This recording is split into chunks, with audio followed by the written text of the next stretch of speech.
Hello there. So if you want to see how to make your team able to beat the challenge championship, go ahead and skip to an hour and 25 minutes. Unfortunately, the algorithm and I guess people just don't like when I talk about science and numbers all that much. So I just hide all that stuff at the end of the videos now. So now all you see is fighting for like the first hour and a half. But first, Brock. He's probably one of the simplest leaders. He does have a couple of sturdy users on his team, so just be mindful of that. But his golem does not have explosion, so I don't even know what his fourth move is, but his golem's pretty simple to take down. He's going to use a regular Mega Steelix, so just go ahead and use super effective moves against that. I will be using the same team throughout this entire all 74 trainers, so you're going to get very used to these movesets, but sometimes you'll see different moves on them. Like earlier I was using Rock Slide or maybe Iron Head, but I eventually settled on a standard moveset that you'll start seeing by the end. And yeah, Tyranitar is his biggest threat, not really the Mega Steelix, because it can set up Sand, Stream, and boost its special defense. You have to be careful about that. Next up, Morty. So Ghost type leader, he uses all ghost types. His Frost Slash does have a Focus Sash on it, as well as Destiny Bond, which is a nasty combo with its speed, as well as Cursed Body, which is even more problematic, because then if you had a move like Crunch that was going to sweep, it's no longer sweeping.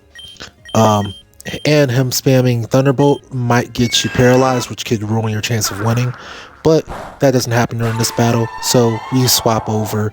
We go against his Gengar, which is going to one-shot us because it does have Dazzling Gleam, and it does become a Mega. So, yep, that just happened.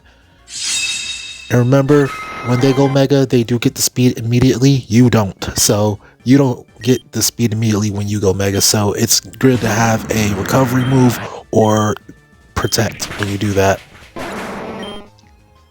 And then yeah, you can go ahead and finish him off from there.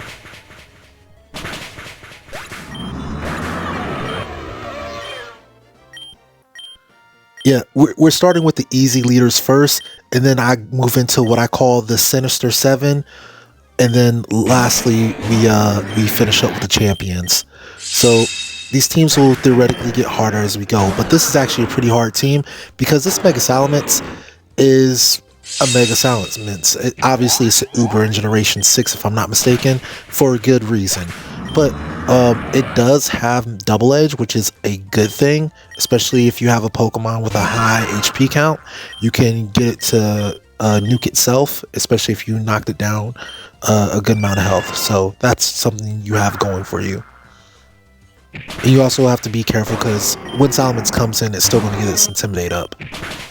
But otherwise, his team is pretty easy to take out. They're all 4 times weak to ice except for the Kingdra, which isn't that big of a threat. Skyla. So Skyla, she's not that big of a threat. All 3 of her Pokemon are pretty frail. You can see. I chose Stone Edge here, but I didn't need it. Ice Fang would have got the job done. But in any case, all 3 of her Pokemon... I'm not sure if this one's going to get one shot. Oh, well, critical hit did it. Yeah. She can be a problem for some teams, though. So, just be aware of that. Whitney can be a problem because of her Blissey. Her Blissey is what I call an individual threat, which means the whole team isn't a threat, but that one Pokemon, if you're not prepared for it, you will always lose against her. And that happens to be her Blissey. So if you're going to run a lot of special attackers, I tend to run 1 physical attacker, 2 special attackers a lot of times. You need to be running something with Toxic, preferably. Or you need to have very good routing during your fight to make sure that you don't get walled against that Blissey.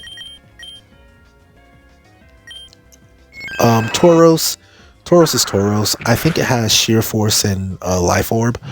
So if you don't know about that combo, Sheer Force negates Life Orb's downsides, so you just get a free extra 30% attack. Against Blissey, you can see I've been doing my best to preserve Haxorus to make sure that we don't lose it, because it is my sole physical attacker, so it needs to be able to knock out this Blissey for me. Fortunately, this is a toxic Blissey, which means that It's not going to use Thunder Wave against us. It's only going to use Toxic. It has Seismic Toss as its other attack, and it uses Wish to regain health, so it can Wish Pass as well. It would probably be a little bit scarier if it did use South Bold instead of Wish. Not gonna lie there. This is a Mega Miltank, which does get slower when it Mega Evolves. I believe it has 70 base speed, and it's not even at the top of its speed. So yeah, you'll outrun it with most things. And it does have Earthquake, which means it can be baited into trying to hit something super effectively. And it has fairly low special defense. Not super low, but low enough that you can take advantage of it. If I'm not mistaken, this one can use Curse, but I can't remember if that one's a Curse user. Chili. Chili Crest and Ceylon are all honestly, they're probably the 3 easiest gym leaders. I probably should have put them up first because they are all jokes.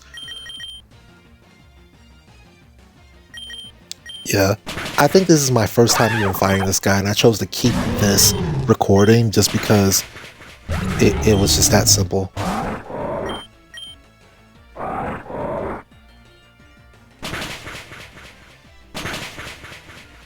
Yep. And that Mega Camerupt, it's probably on the weaker end of the Megas that you run into, because every single trainer you run into has a Mega, but some are more threatening than others. Like if you outrun Mega Chatot, 0 threat because it has 0 defense, right? Same goes for Mega Camerupt. If you can survive a hit and deal over 50% damage, no threat. Orion is a fairly high threat for a gym leader. He has a mixed team because he's a Tauren leader, so he has fire and grass. And his leadoff hits like a nuke. That Delta Aggron hits extraordinarily hard if you have a slow starter. I do get lucky here, but I don't really need it. It is fortunate though. Every Charizard Y you run into, which there's only 2, but the 2 Charizard Ys you run into are both massive threats, so be careful with them. Yeah, that's a Chlorophyll Venusaur.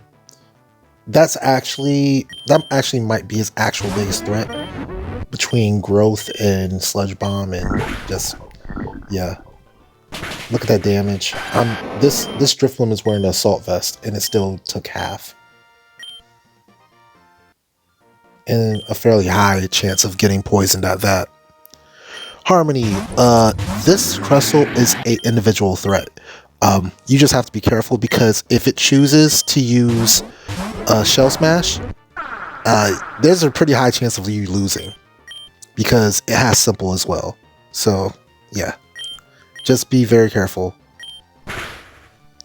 That said, it is fairly weak to ghost types, especially to ghost poison types, meaning Gengar. Even though those things are frail. Just keep that in mind. This Gardevoir is Scarfed, and it does have the move Trick, so be careful with that. And then another Mega Miltank. Again, here we're going to burn it. Do whatever you got to do to take it out.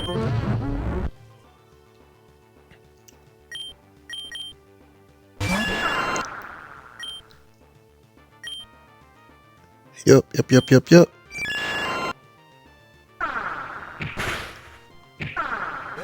Yeah, this one's using Curse.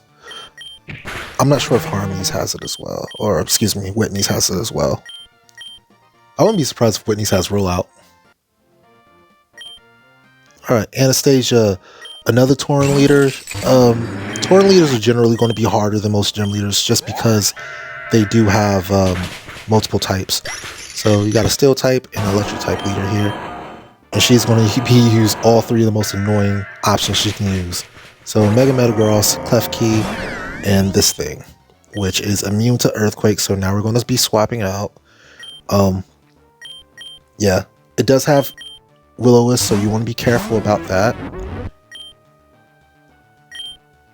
So, if I'm not mistaken, this thing doesn't have rest though. It uses Pain Split to regain health. So that's why I feel comfortable burning it to try to accrue that damage over time. I do have Hidden Power Grasp, but it's not going to work here. But ultimately, this fight's a done deal. Just a matter of time before he goes down, whether it's to Dragon Voice or to Crunch. Like, you see, missing Dragon Voice there, missing it twice. Yeah, Pain Split there, you see. Then we get the Dragon Voice to finally go. Yeah, I dislike how Dragon Voice has such a low accuracy. I wish it was like 90, 95. Especially with its low base power. It really sucks having that low accuracy. Alright, Candace, she has a Mega Frostlass. You have to be careful when you're facing her with a physical attacker. Number one, she has Will-O-Wisp, and she's fast. Number two, she has Fur Coat, which means she takes half damage from physical attacks to begin with. So, yeah, just don't use a physical attacker against that thing. Weavile comes out. I get lucky to survive here, but I don't really need to. You can just do other things there, but just make sure you're able to, number one, take out that Frostlass, and then number two, deal with the Weavile and the Mamoswine coming behind it.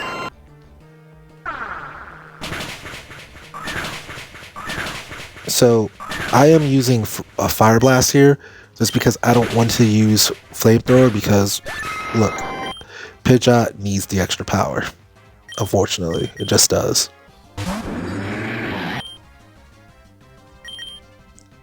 Same reason I'm using Dragon Voice instead of Dragon Pulse.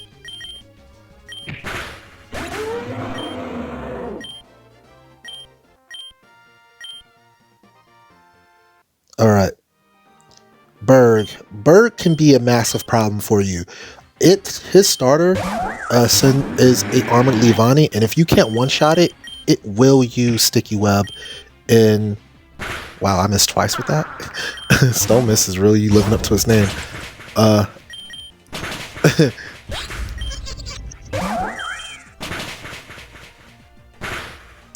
Yeah, so Sticky Web makes your life tremendously harder because now, especially if you don't have something that floats in as pretty fast, his Mega Pincer is going to outspeed you. And the amount of speed you need to outspeed it is ridiculously high.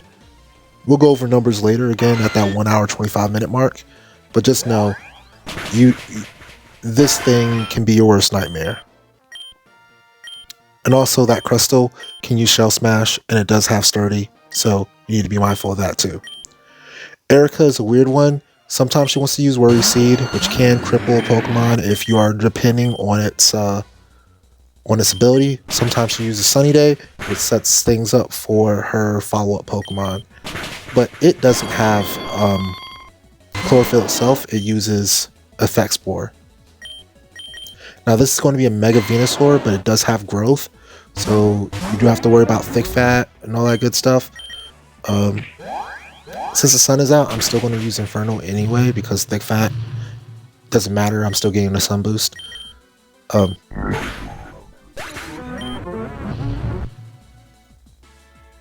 We burnt it, so we put it on the timer. And also, because it has Thick Fat instead of Chlorophyll now, you can go ahead and Ice Fang it. Cradily is weak to Ice Fang. And we finish this off. Cradily can be somewhat problematic just because of how resistant it is. Grass and Rock is a superb typing. Fortunately, Cradily is a tank instead of an attacker because if it was... Honestly, if there were any good Grass Rock types, that would be a crazy Pokemon. Like, imagine if Sceptile was Grass Rock instead of just pure Grass. It would have been so much scarier than it ended up being.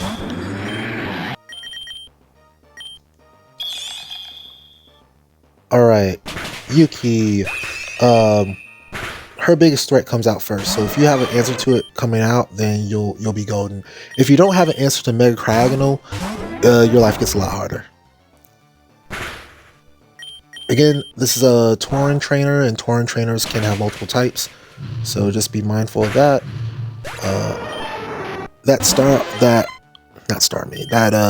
Scizor, the Delta Scizor, fortunately does not have Ice Cleats. Makes your life a lot easier.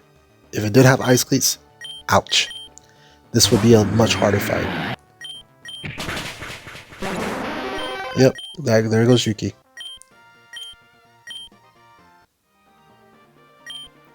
Alright, Clay. Clay... Oh, is Clay not in my Sinister 7? I thought he was in my Sinister 7. Maybe I forgot to put him in there.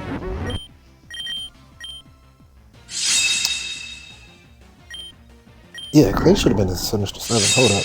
I might have to put this, reorder this. Because I could have sworn I put Clay in the Sinister 7.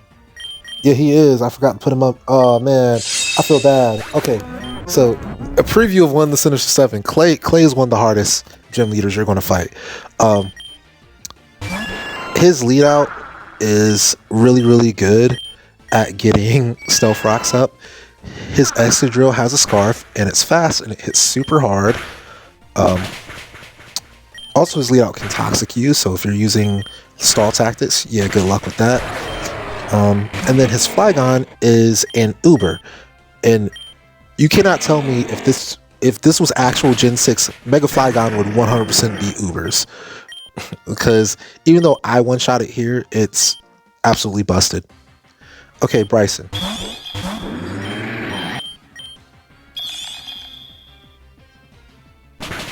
Alright.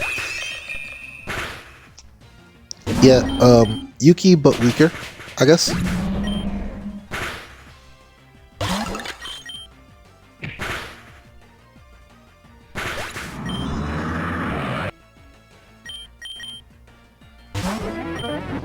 Yeah, basically a weaker Yuki. The only thing you have to worry about with Bryson is the Bear Tick. The Bear Tick does have Bright Powder on it or something like that. It has an effect that causes you to not have perfect accuracy. Alright, Blaine, another Sun team. He leads off with Charizard this time. I am using Stone Edge, so inaccurate. So you're rolling dice if you're using Stone Edge. I do need to use it though.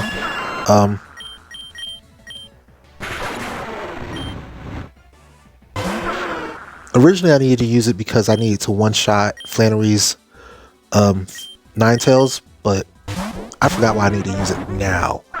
But there are damage ranges where you need it.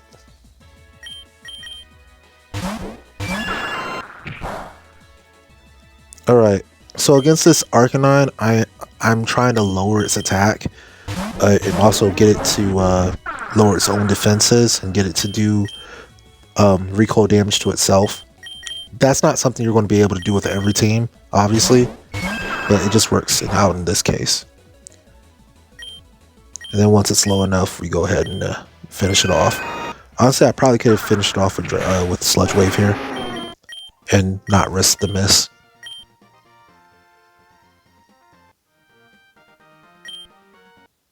Alright, Chantal.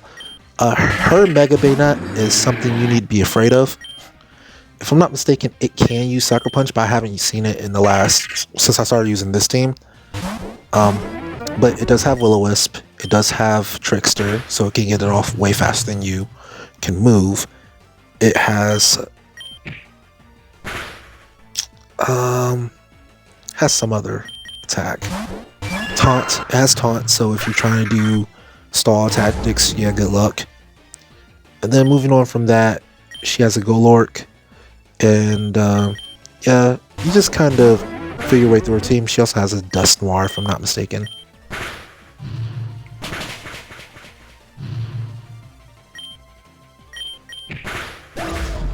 Fortunately, it doesn't seem like that Golurk. Oh, no, she has Cofagrius. It doesn't seem like her Golurk had Guts. I'm not sure, though. I don't think it did. Agatha, another Ghost user. Spam Dark moves or Ghost moves or whatever. As long as you can two-shot Crobat, you're good.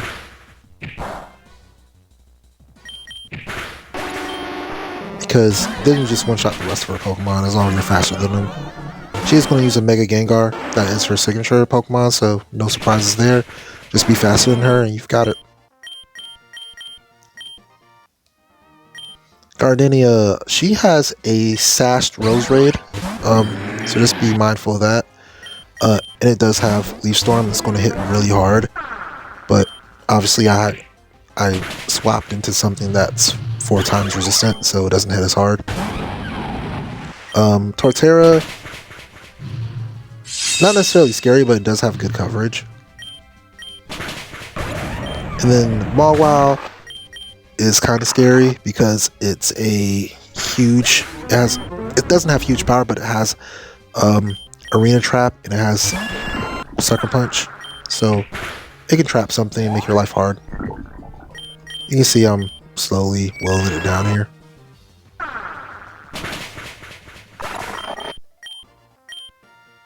Alright. Glacia, she has a Mega Glalie, which is appropriate. You can swap over, get some type of fire attack against that Abomasnow because it's 4 times weak to it. It's also pretty predictable. It's going to use Earthquake, Wood Hammer, or an Ice move like Blizzard. Glalie is going to use like Double Edge or something if it survives. Walrein has Ice Body, so it does get some extra recovery. It does not have Restifire Call, like it doesn't ever try to do anything. Cool thing, if you have a move that can go through subs like Dracon Voice, you can just straight up, it just can just straight up do 20% damage to itself, and you can take advantage of it. Alright, Bertha. Bertha is a threat. Her Hippowdon will set up Stealth Rock and then start phasing. But her real threat is her Donphan, which is a Mega. It has a Relevant ability, which means that it deals damage regardless of type-based immunity. So its normal attacks could hit a Ghost, and its ground attacks could hit a flying Pokemon.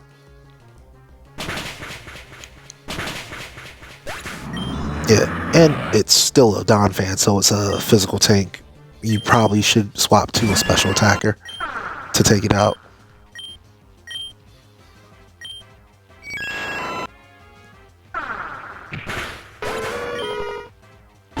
And then Rhyperior. Rhyperior is Rhyperior. It has Solid Rock, so don't expect your 2 times effective ability, or even your hidden power that's 4 times effective to one-shot it. Because if it's just hidden power, it's not going to do enough damage from most Pokemon. Alright, Edward, very, very similar lead off. He also has Hippowdon. His Hippowdon likes to yawn instead, though. I think it can use Stealth Rock. It's just not as likely to happen, but it'll still phase you. And then you do what you can to it. It has Slack Off.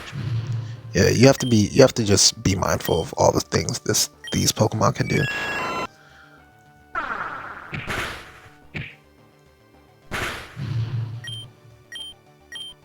But here I've got Nice and Burn, so now it's just a matter of time. And there's no more Sandstorm, so now it's really, yeah, really a matter of time. Alright, this is his biggest threat right here.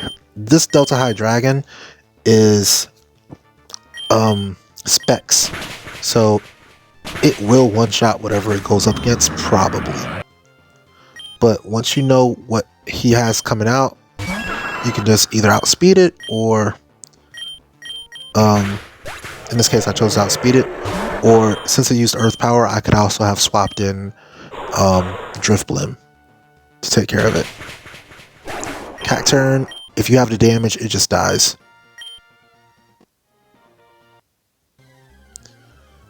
Roxanne, she has an Exploding Golem with Custap Berry, and that makes her much, much scarier than Brock. She also has different megas and stuff. She doesn't have Tyranitar, so that's kind of a easier thing for her, but Cut Snap Explosion is enough of a problem on its own. Now, if you don't get her in the red, then you kind of just avoid that. Here's another Pokemon that has 30, so go ahead and swap.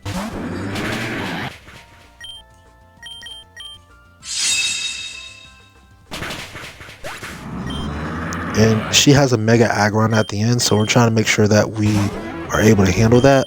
We've put ourselves in position to be able to do so, so now we'll go ahead and take care of it. Inferno here will two-shot it. Just this Delta Drifblim does have no guard, so that's why I'm so confident in just spamming things like Hurricane and no guard, or Hurricane and Inferno with it.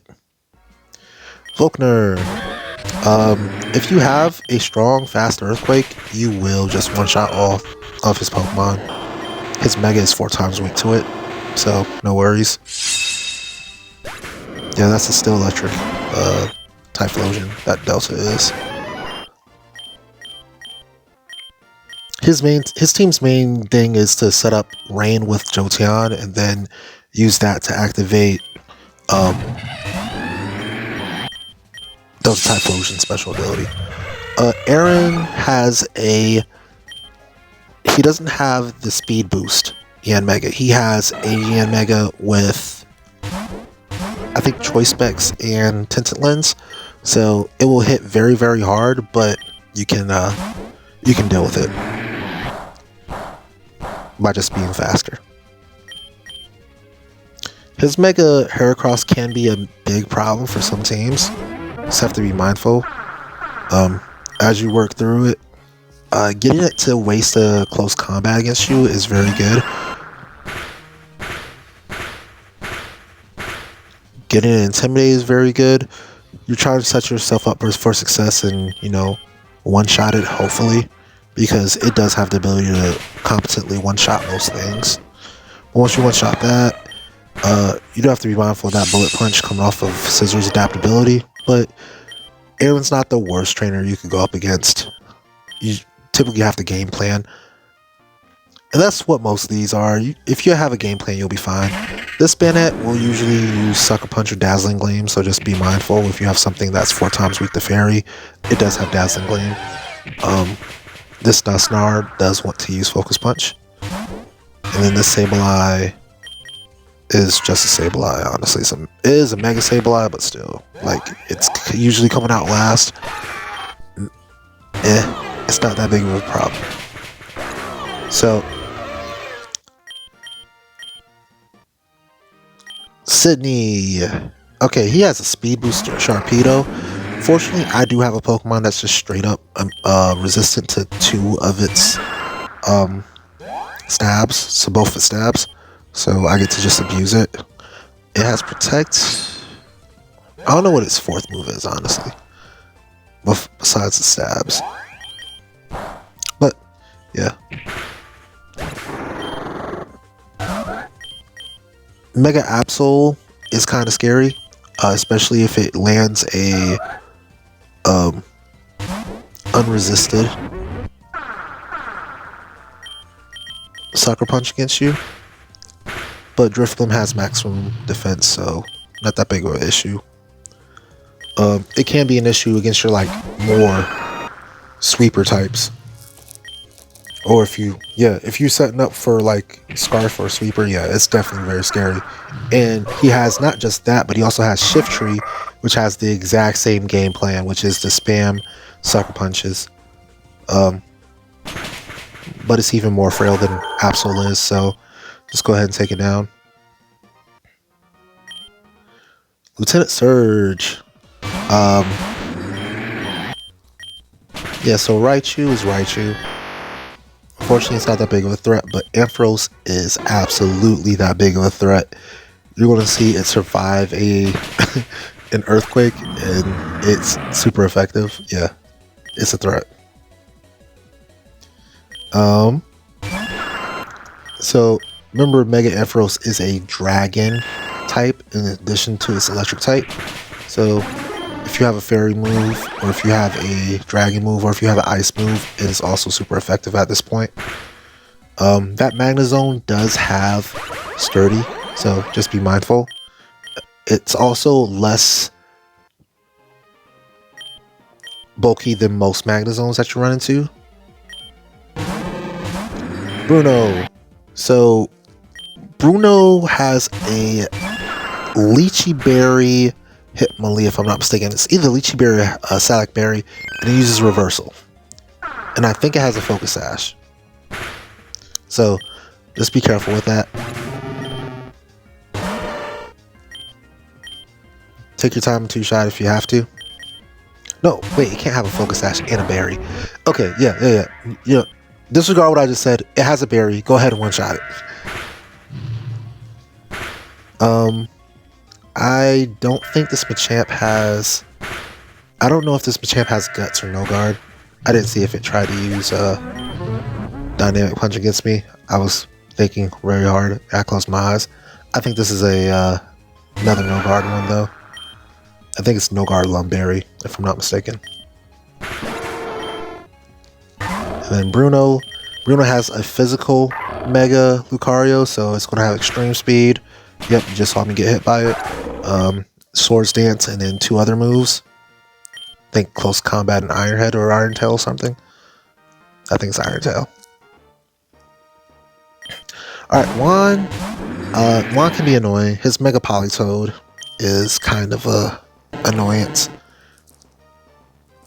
Fortunately, he's like one of the only like 2 rain teams you have to go up against, so pretty simple stuff. He's the only one with like an automatic rain setter.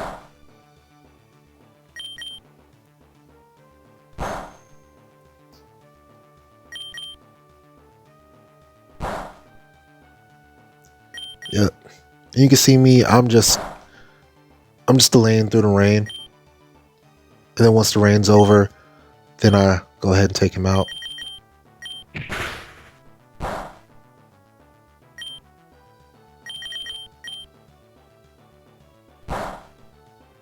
So I'm trying to be smart about how I use Roost and Dracon Voice here. I could let myself Death Swap here, but I figure why not just go ahead and get the KO instead of throwing away a Pokemon. Kingdra is Kingdra. Kingdra's never really good. The only time Kingdra's a super big threat is if you're up against Claire usually. Claire's usually a big threat with Kingdra.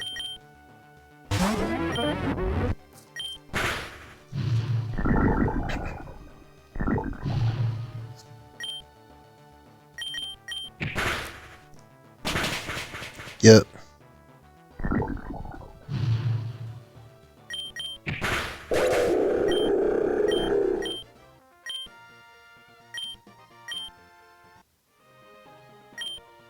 Chuck.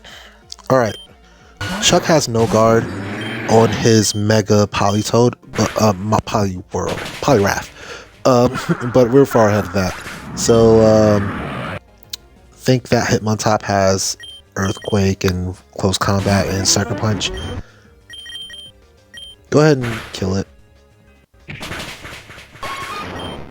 As a Conquodor, I think it has Guts. I might be off. I'm not sure.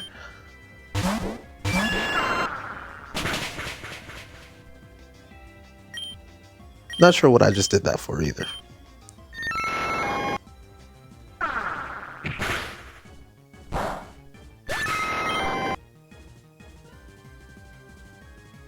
Anyway.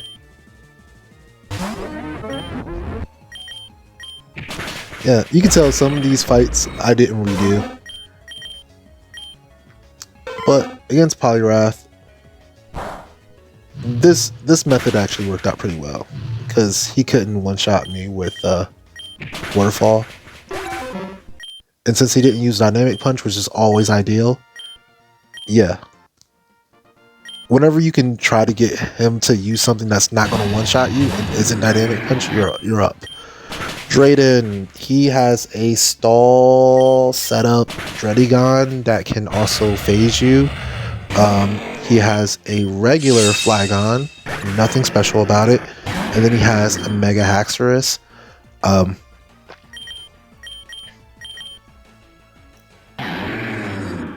Interesting choice for me to make there, but you know what? Actually, I don't think it's that interesting, actually. Because Stealth Rock was up, that's why I made that choice.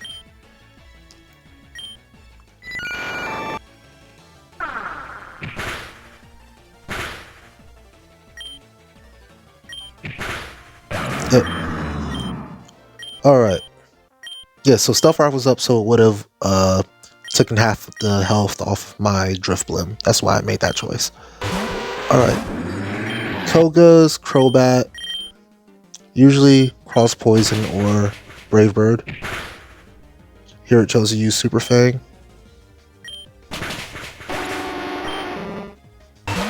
His Muck, I think, has Choice Band. I think. Matter of fact, I know it has Choice Band because it's going to use Fire Punch and it's not going to switch. Yep. It's stuck there.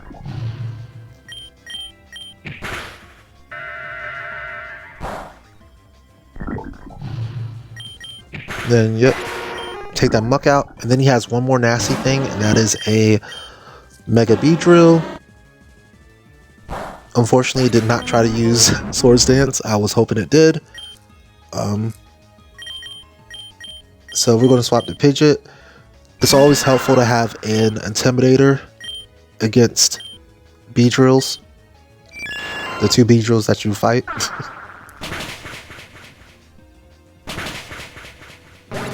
And yeah, he's down. Surprised he didn't have a Venomoth on that team. Neither does Janine at that point. Lorelei, she's in kind of a mixed bag, actually. She uses water and ice. She uses a Dragon Dance Lapras for some reason. I don't know what meta that comes from. So, but her Slowbro is actually a threat because it's a Mega Slowbro. And yeah. There's no such thing as a Mega Slowbro that's not a threat when it can use Calm Mind and Scald. Misty. Misty is actually kind of a problem. Her Quagsire works a lot like Seismitoad on Clay's team. It'll set up Stealth Rock and it'll withstand a lot of damage. It'll use Toxic and stuff. Fortunately, it didn't set up Stealth Rock against me, so I go ahead and Hidden Power it off. By the way, that Hidden Power does not one-shot. That's why I used Inferno first. Starmie is Starmie. It's fast. It does have a Life Orb, so it'll hit pretty freaking hard. Fortunately, I do have a Scarf and Crunch, so yeah. And then Blastoise has Mega Launcher and a Mega Stone. So yeah. What I'm relying on here is for a move with 85% accuracy to hit twice in a row. Obviously, I'm going to get it because I'm going to win every single one of these fights. But I have lost this fight. As you can see, I almost came very close to doing it. Oh, I chose Sludge Wave there. That was smart. I'm smart. Cress. Cress's problem is his Mega is very, very powerful. Adaptability off of a Swords Dance Crawdont is just disgusting, especially with its base stats. I forgot what its base speed is, but it's good. It's a good Pokemon. Yeah, this is a one Pokemon threat. The other two Pokemon on his team, yeah, they're competent. They can do a lot of damage, but his team revolves around this one Pokemon trying to sweep you, basically. If you can handle this Pokemon, you're probably golden.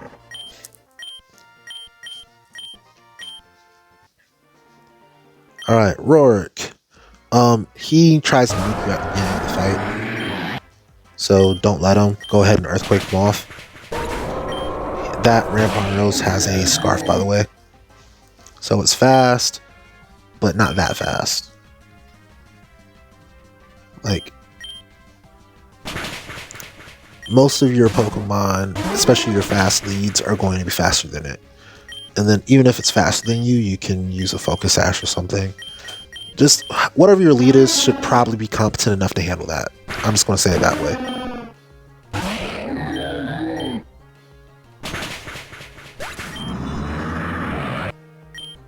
Alright, missing stuff. Probopass, I think this Probopass has magnet pull. And it also has Thunder Wave, which is actually a threat. This is actually kind of a threatening Probopass, now that I think about it. Shoot.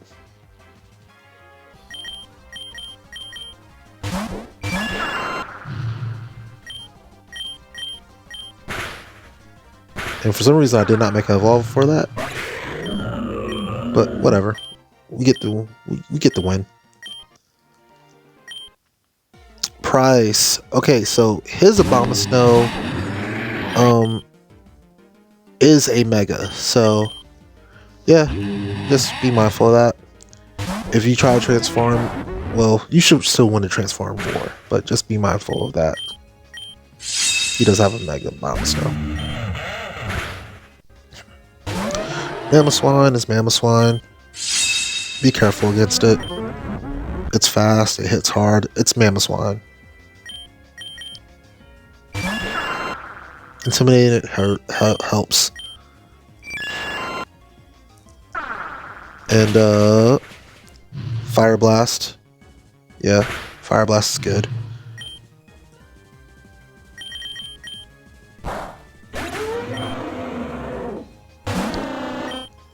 This Dugong is a special tank, so just be mindful of that. Like you can tell how little damage it's taking. And the funny thing is, it is not using an assault vest or anything. It is just that tanky. So just be mindful of that. He's kind of a boring trainer. Lenora is a problem. Okay. If your team's built for it, it's not that big of a problem, but your team can be not built for this and it can become a problem. That Stoutland has Scrappy, by the way. But it also has a choice band. So just be mindful of that.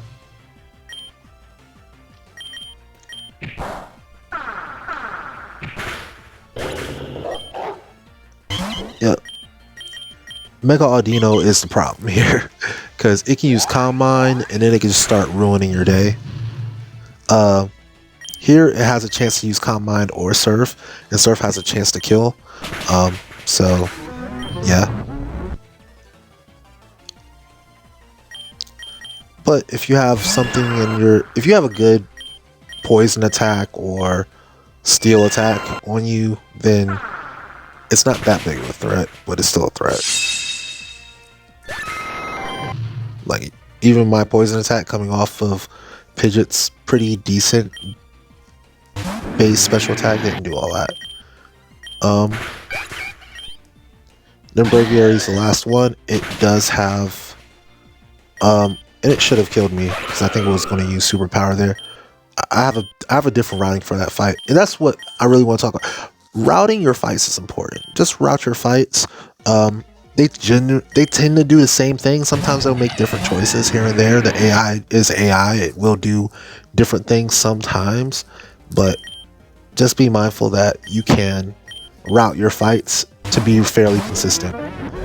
You don't have to treat it like it's actually Smogon Net Battle or Pokemon. What is it? What do they do nowadays?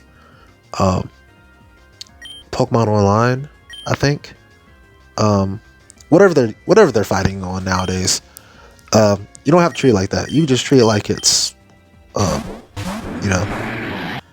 a puzzle that you need to solve. Build your teams like they're competitive, but this is actually a puzzle to solve. Every fight's a puzzle.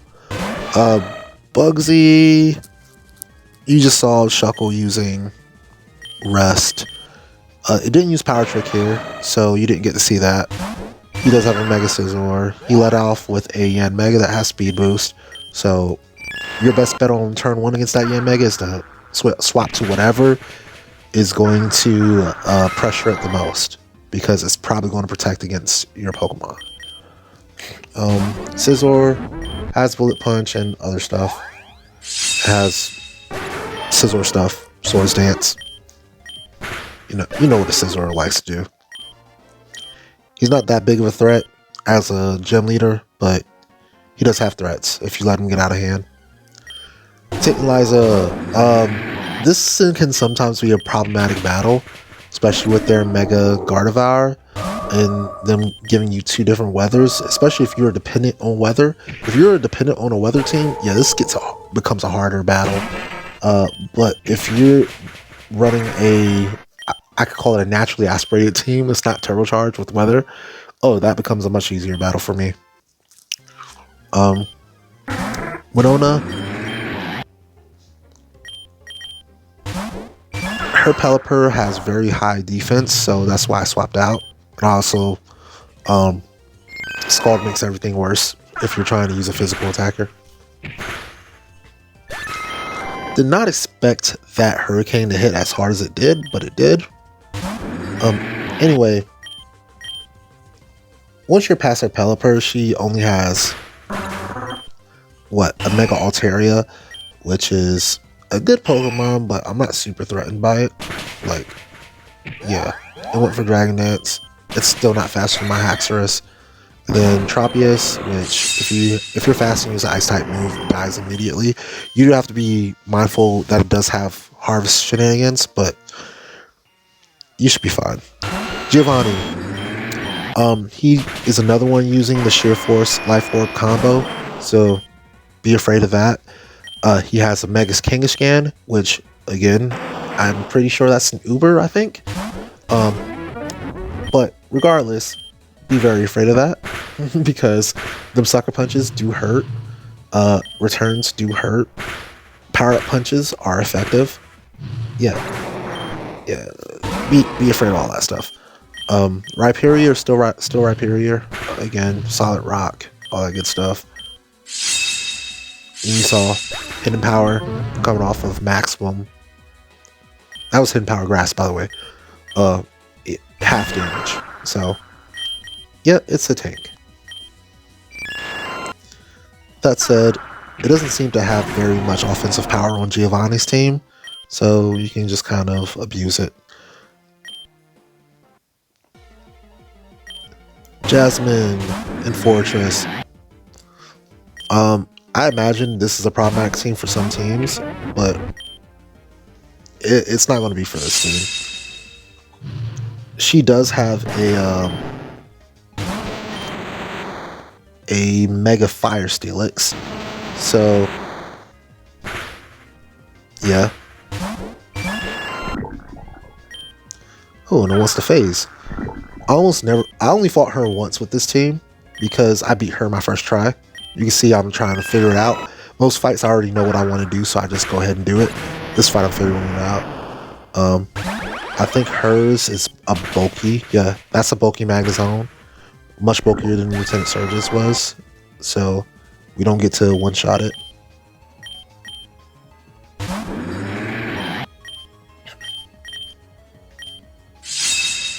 But we take it down, and Jasmine's in the books. Faulkner. Okay, Faulkner can be problematic. His Xatu is a dual screener. I do get lucky there though, so I get lucky and unlucky. This is a Honchkrow. That was a Honchkrow. By the way, that thing can hit very, very scary sucker punches, so be afraid of that Honchkrow a little bit. And then Pidgeot can be scary, especially if screens are up. Faulkner can be a scary fight. Will is also another Xatu user. His Xatu. So let me go back to Faulkner. Faulkner's Xatu wants to use Toxic and dual screens. Will's wants to use Thunder Wave and Nightshade, and yeah. It doesn't help its team as much as Faulkner's does. So just be mindful of that. This is a Mega Gardevoir, so it's going to do Mega Gardevoir things. I don't think we can one-shot it. Yeah, we're not going to one-shot this thing. It does miss a Focus Blast though, so that lets us get away with this. And then we can go ahead and finish it off Exeggutor here. We didn't really need the luck, by the way. Pidgeot is perfectly capable of 1v1ing this, but speaking of harvest shenanigans, Exeggutor will do it as well. It will use Leech Seed, it will use Harvest, it will use Sub, it'll waste your time. And sometimes it'll win just if you have inaccurate moves or low power moves. You'll just lose against that strategy. Watson. So the play against Watson is to swap out against his Manectric if you're relying on a physical attacker that can't reliably one-shot it. And then, yeah, do what you can against it. Like, here, see I'm roosting or whatever. I probably should just sludge waved it, though. Either way, Haxorus is still going to one-shot. So we go to Earthquake. And by the way, that was 100% necessary. If I did not swap out, I would have lost that battle. Because Haxorus cannot one-shot Manectric, and Manectric can definitely one-shot Haxorus. And after that, I can't beat his remaining teammates. That Lantern. Alright, Crocodile has a Scarf on it. So if you have it locked in against a Pokemon that it can't hit, you kind of just win. Scrafty has Dragon Dance and a Lumberry. And then you see Crocodile came right back out. So we know it's going to be locked into something that can hurt me, probably a rock type move. So we're going to move over to Haxorus. And yep, look at that, Stone Edge. So his remaining Pokemon is Bisharp, and that's why we went for Earthquake, because we want to be able to hit. By the way, ooh, that's nasty. That was a nasty crit there. What I was going to say is, it's a really good idea to have something that is resistant to Sucker Punch on your team.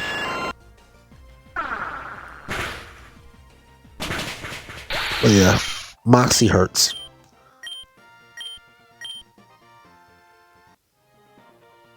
Alright, Flint. Flint has an Infernape. His Infernape does not have Focus Sash, so you can just go ahead and kill it. I forgot if he has the physical one or the special one. I think he has the physical. Maybe it is a special one. I don't remember. Yeah, Focus Sash, Magwater, great.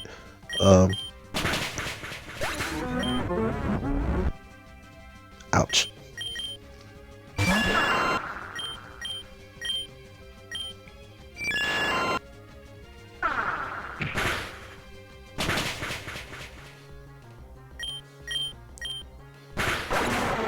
So you saw I spent a lot of time working around this team. That's on purpose. I wanted Pidgeot to be out against Mega Typhlosion, so that I could do some damage to it, because Haxorus's Earthquake did not one-shot it. It did like 90% damage to it. So I needed to have some damage tacked onto it. I did way more than I needed with Pidgeot, but that was just because of a miss. Salon. Yeah. He's about what you think he is. Another weakling. He has a Mega Shift Tree though, so that's nice. Superior. I guess Superior can be scary. It's fast. It has Contrary Leaf Storm. If you don't resist it at all, good game.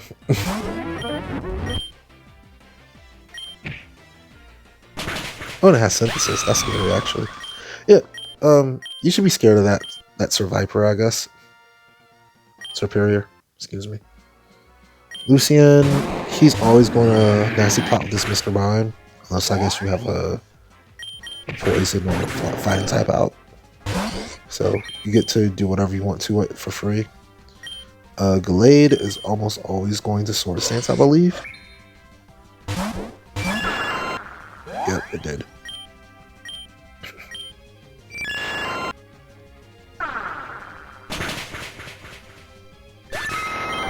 So we canceled out at Sword Stance. That was a crit. Ouch. I probably could have one-shot it with Hurricane, but that was too much of a risk to take. Anyway, at this point, I should be on my way to one-shotting it, so I will. Here we go. And then we finish up Punch against SBR. Yeah, that was just another delay of just waiting to deal enough damage to finish up the sweep. Sturdy with spikes and a phase attack. Skarmory. What you kind of expect from it. But fortunately for me, Inferno kind of just negates all that attack. And yeah, it's great. Haxorus. Ice faking things to death. Having a good ice move against this guy is great. Yeah. He doesn't like ice.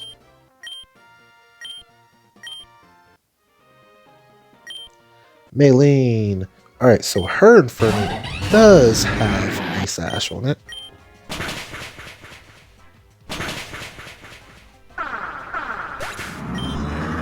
And she has the Mega Lucario that's a special Mega Lucario, by the way. So we're going to Mega Evolve in front of its face. Post combat's not going to be enough at 50% damage. If this misses, we lose, but we don't miss. Obviously, during a edited video, and then Dracon voice against Escalade.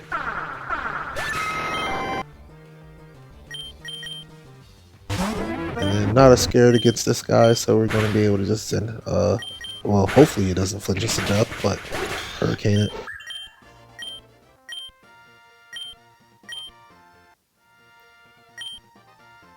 Alright, Roxy. Roxy's actually probably the actual weakest of all the gym leaders you fight in the Challenge Championship. Because she has the worst team. Garbodor is trash. Girafarig, Delta Girafarig is trash. There's nothing good about it. Like, it's a trash Pokemon. The worst Mega you actually fight against, besides maybe Stunfisk, and Stunfisk was the one you're supposed to learn against. Her Scoliped's the biggest threat she has. That's not a good thing.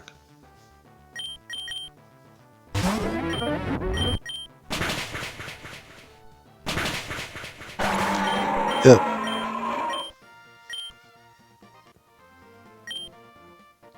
Byron. Bastion, Metal Burst, yeah, and it has Sturdy, so yeah, work your way through it however you want to. I use Inferno, and I just kind of just chipped it off with Hurricane after that, because there's a chance of getting confusion, so that's nice. And also I'm not taking too much damage from Metal Burst per turn, since the burn damage is doing an 1/8 per turn.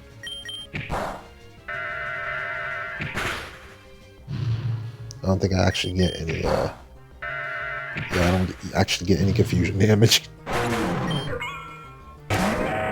Another Mega Aggron. Another Mega Aggron burned. And then a Bronzong. This Bronzong does no Trick Room, so just be aware of that. It can be scary, especially with Gyro Ball. But otherwise, yeah. Byron isn't too big of a problem. You just need to stay on top of the fight. Janine.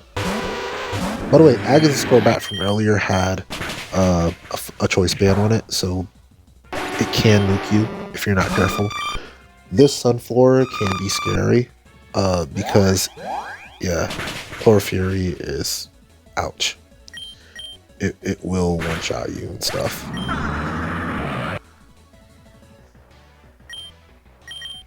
I mean, I used it during my playthrough, so you got to see a lot of that happening when I was playing casually. Anyway, we're going to use Sludge Wave. And against Roserade, we're going to use Fire Blast, because why not? and we're going to suffer from it. That's the problem with using something that's 4 times weak to Fairy, and you have inaccurate moves. Corrode, thankfully, does not knock us out. Alright, Sabrina, she has a Metagross. I don't know if it's an Agility Gross or what. But I do know it has a weakness policy, so you have to be scared of that.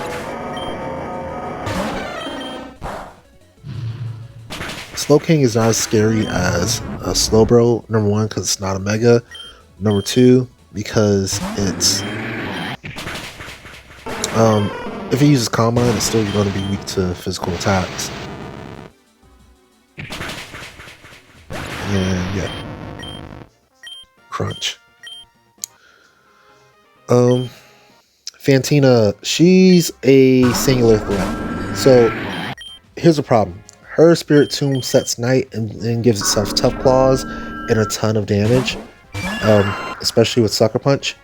Don't let yourself get Sucker Punched by her Mega Spirit Tomb. It's not good for you.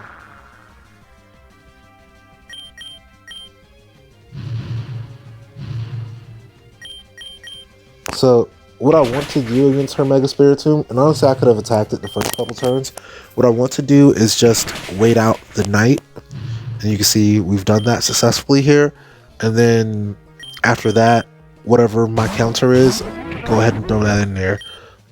If I do control the weather, then I can also use that as a strategy. But yeah, you just need to have some type of strategy to deal with that Spirit Tomb. Once you deal with her Spirit Tomb, the rest of her team is irrelevant. Like, Miss Magic's cool. It's going to use Massy Plot. It's going to try to sweep, but unless you lost a bunch of Pokemon to Spirit Tomb, you should be able to respond to Miss Magius with Nasty Plot. I think it's a base 115 speed.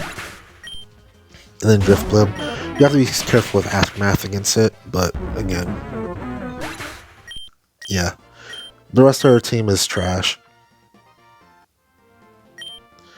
Ooh, I forgot to get rid of the buttons on this video. So,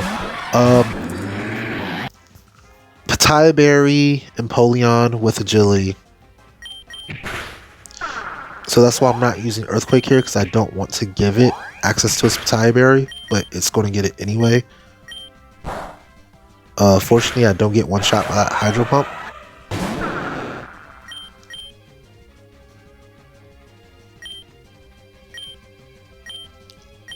Okay, yeah, I almost made a mistake there. Yeah, this is a Mega Gyarados, so if you think you're going to swap to an Electric type and one-shot it, you're wrong.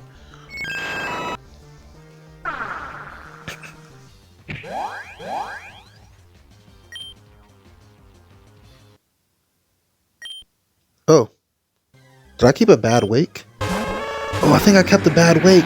No. Alright, well, anyway, his last Pokemon was what? I forgot.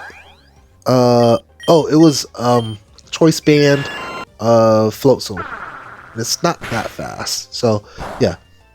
It was Choice Band Floatzel. Anyway, Flannery. Flannery is the last of the Sun teams that we're going to face, and hers is the weakest overall, I would say. You just have to be mindful of, wider. Two of her Pokemon are Shell Smashers. One of her Pokemon has a Air Balloon, so she's kind of a more flexible team, I would say, but her stats are lower. Unless another weaker statted gym leader, but she's starting off with a flying type, so you're not about to Choice Band Earthquake through her. And yeah, again, a Levitator, so yeah, no effective weakness on this Pokemon if you don't have Mode Breaker.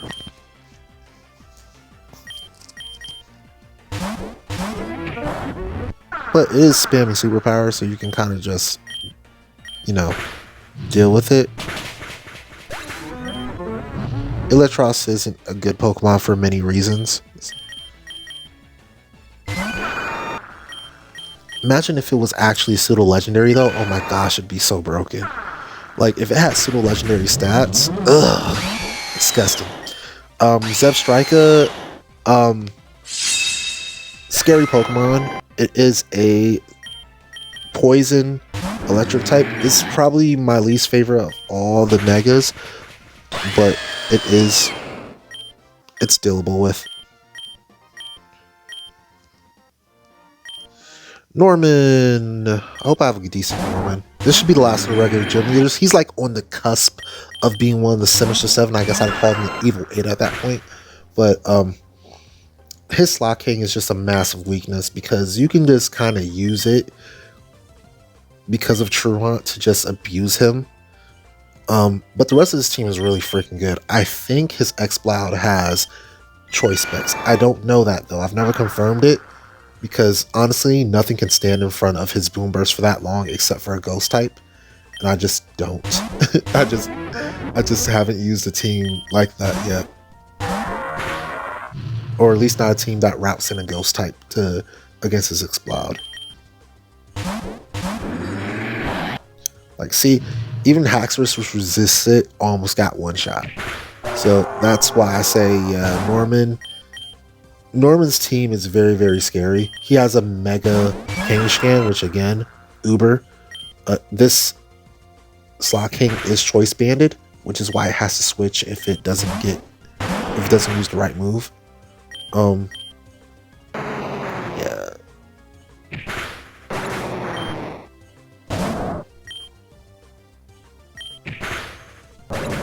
Yeah.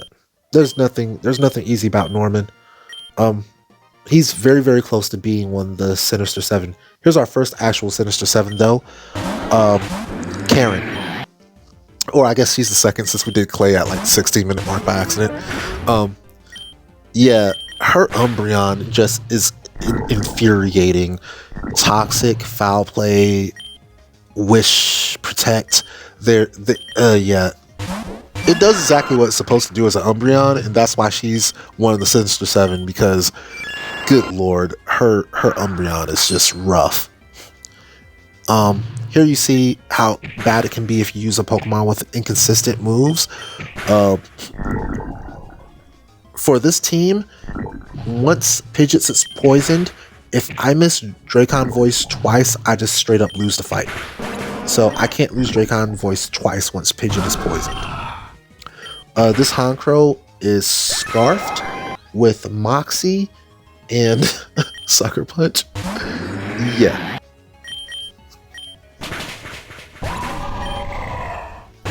And then Houndoom is going to use Nasty Plot. It might use something else against me, but I don't find out because of Stone Edge. But yeah, Karen can be a massive threat. And when I say Sinister 7, I mean all of these trainers are very likely to reset you until you figure out the pattern of their team that you need to be playing. Eventually I do get to consistency against all 7 of these guys except the last 2 that you're going to see. But again, when I first start out against them, it's always going to be inconsistent because all of them have massive threats that they aren't intuitive. You just don't know exactly what you're going to do.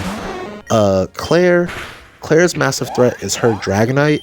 Has multi-scale and it will stall you with Thunder Wave. So if you don't have some type of Thunder Wave counter, you're going to have a hard time. London. His massive threat is Speed Swap. Yeah. Mega Reuniclus, Speed Swap, and then it just deals massive damage from its +1 base 160 special attack. You can see I'm swapping back and forth between the Dark type and something resistant to fighting, hoping that Focus Blast just misses, but you could only be so lucky. But that's the game plan here. Abuse the AI by just swapping back and forth. Fortunately, it's not a player on Smogon, so you can just kind of get away with that. Once the speed swap is over, go ahead and get yourself, do something to knock out Mega Reuniclus. Don't let it swap out. And then you still have to deal with 2 more Pokemon after that. Golurk, Delta Golurk is a still fighting type. It has, if I'm not mistaken, Bullet Punch, Close Combat. I'm not sure if it has Hammer Arm. No, it doesn't have Hammer Arm. I forgot its full moveset, honestly. But yeah, it's got moves. And then Jellicent has Water Spout, Trick Room, Shadow Ball. I think it has Scald too. Oh no, it has Will-O-Wisp. And me not being smart, I could have already have used Dracon Voice. I might have tried it already. But this is me demonstrating, hey, I'm trying to bring this back from nothing, and I'm going to be able to do it.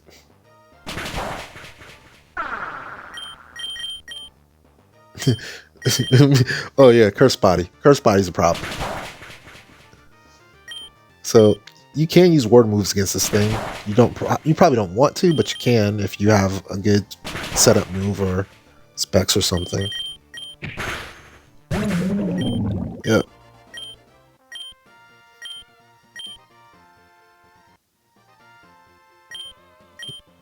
All right, Xavier.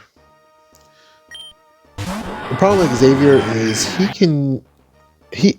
when I say Sinister 7, all of their Pokemon are threats. This is a threat because it has Sticky Web. And it's a Metagross, by the way. So it's still going to hurt if it hits. It has Stab Earthquake, by the way. So just be mindful of that. Scarf, Tentacruel, deceptively fast. And if you're in a sticky net, you're not outspeeding it, no matter what you do. See my Scarf Haxorus? No shot. And then Mega Beedrill. Again, if Sticky Web is down, you just have problems. I'm going to swap the Pidgeot here in order to get the double Intimidate off, so that I can finish it off with my Drifblim. But yeah, the Sinister 7, if you're building your team, you need to be building your team around handling these 7 guys, because otherwise you're just going to lose a lot, because these guys will pop up and they're not even the strongest trainers. They're still the champions behind them. Caitlyn, her Musharna will survive whatever you throw at it, and it will set up screens on you. You just don't know what screen it's going to go with first. So if it set up Reflect against me, I would have had to swap back and forth basically until turn 7, and then I could have KO'd it and then move forward with the fight. This is a Weakness Policy Agility Metagross, so it's a pain in the butt. And then this Gothitelle is a Mega Gothitelle, which means that it is immune to normal fighting because it gets all the stuff from Ghost type. So it's also resistant to grass, resistant to poison, I think. Yeah, it's a pain in the butt.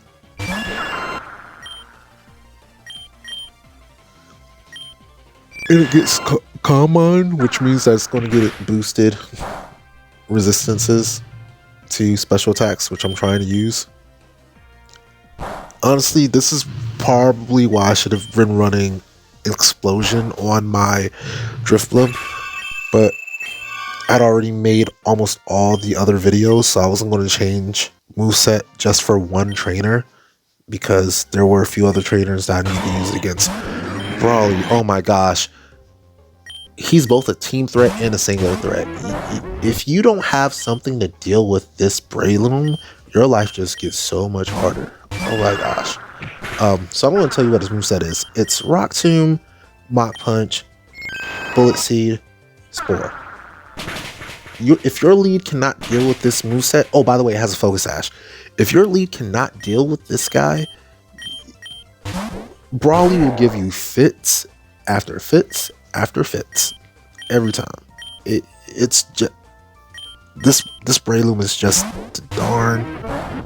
It just sucks. I just hate it.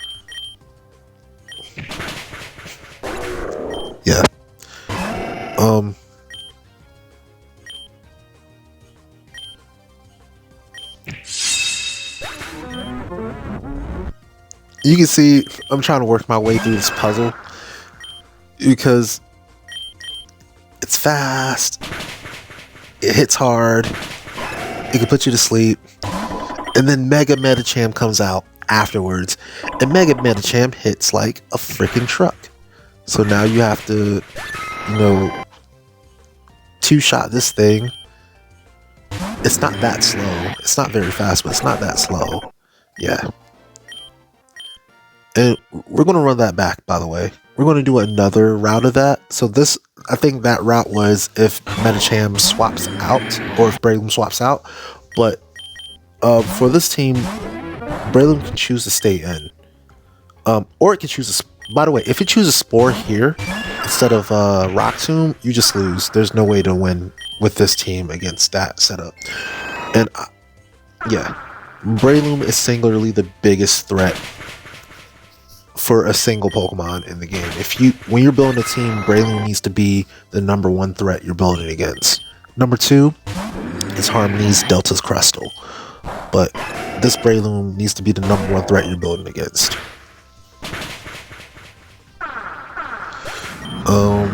Yeah, so that's what happens if it stays in. You just go ahead, continue attacking, and then yep.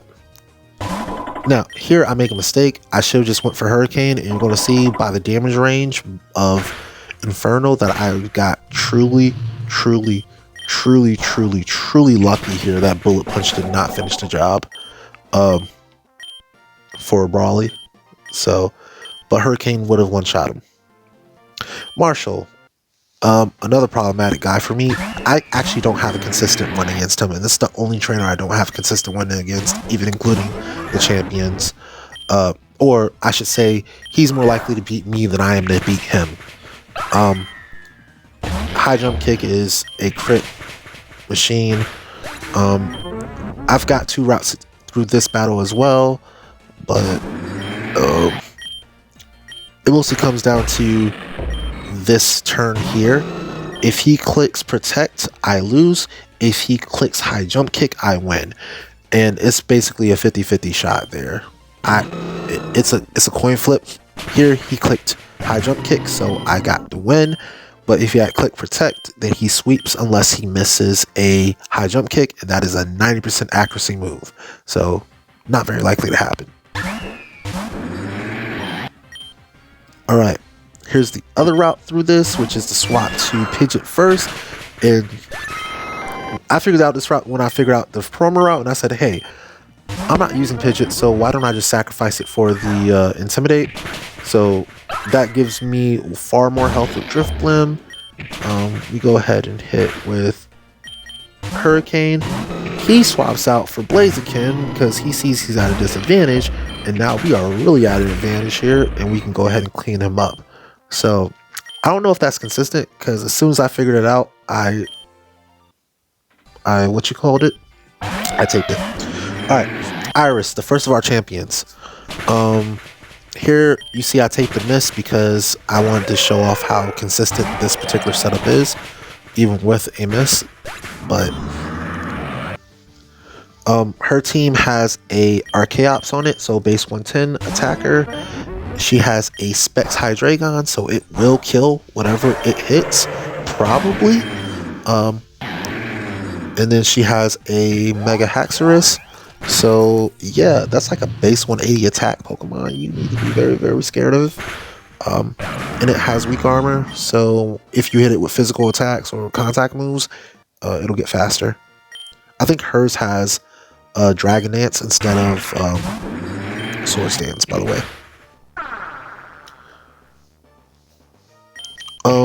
Wallace, second champion. I would say he's the second weakest of the champions. He doesn't even have a automatic water starter, so you can sometimes get away with his team not having rain, which is actually really good for you. When it does do that, it'll probably use Leaf Seed instead, which can be really annoying, but still really good for you instead of rain. because you can't get rid of rain by switching. His main threat is this Mega Melodic. It is a absolute threat because of Prism Guard and its stats and its typing, which is water and fairy. Very scary typing, by the way. You do need to be scared of it, but yeah, just work through it. Work through it. You probably have something on your team that can take care of it. For my 3 starters team, I did run Toxic, and a lot of that was for this particular Pokemon. If you need to run Toxic, go ahead and do so. It does have Miracle, by the way. Lance. Lance has 3 physical attackers, so if you have a good burn attack, and you can probably get oh, actually no, one of his physical attackers is fire type. But anyway, starts off with Red Gyarados. It is a phaser. It also has rest, so I guess bird is an all be all for this team. If you have some way to deal with it competently, you'll come out way ahead though. Now, this is the first Pokemon he has that's actually scary because it has Dragon Dance, Extreme Speed, Dragon Claw. I don't remember what his last move is.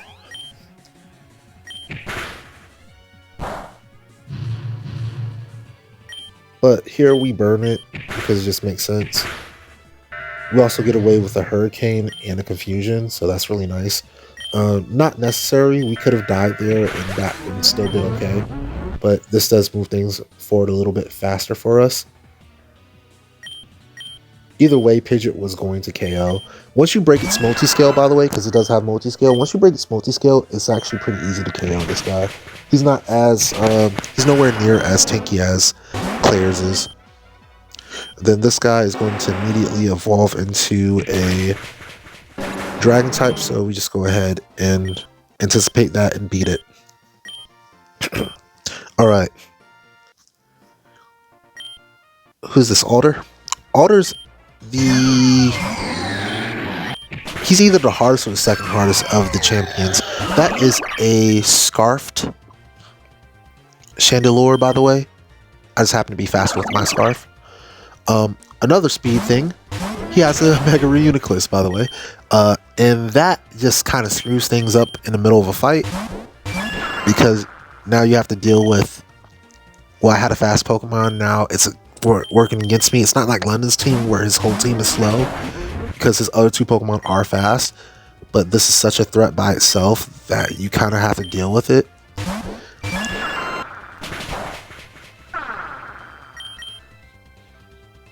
Yeah, you can see I'm just swapping away until that speed boost goes away. And once that speed boost goes away, we treat it like London's. We go ahead and weaken it, knock it out, and then we can deal with his last Pokemon. Which again, this one's not going to be slow, so you could still be under a threat even if you get rid of Speed Swap. Alright, the final of the champions is going to be Blue.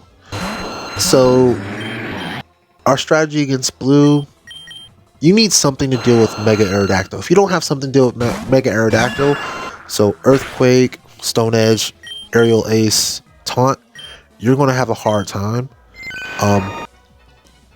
It's just that simple. Because his other 2 Pokemon are not slouches. He has a full team of threats. Mega Aerodactyl is just the biggest threat. Here, we kind of flex on him by being able to Dracon Voice as soon as he uses Taunt. This is an Assault Vest, no guard, Machamp, so yeah. Fortunately, it did use Stone Edge first, so we get to abuse it. And then this is a Focus Sash Calm Mind Alakazam. Yeah. His whole team is just stacked of threats.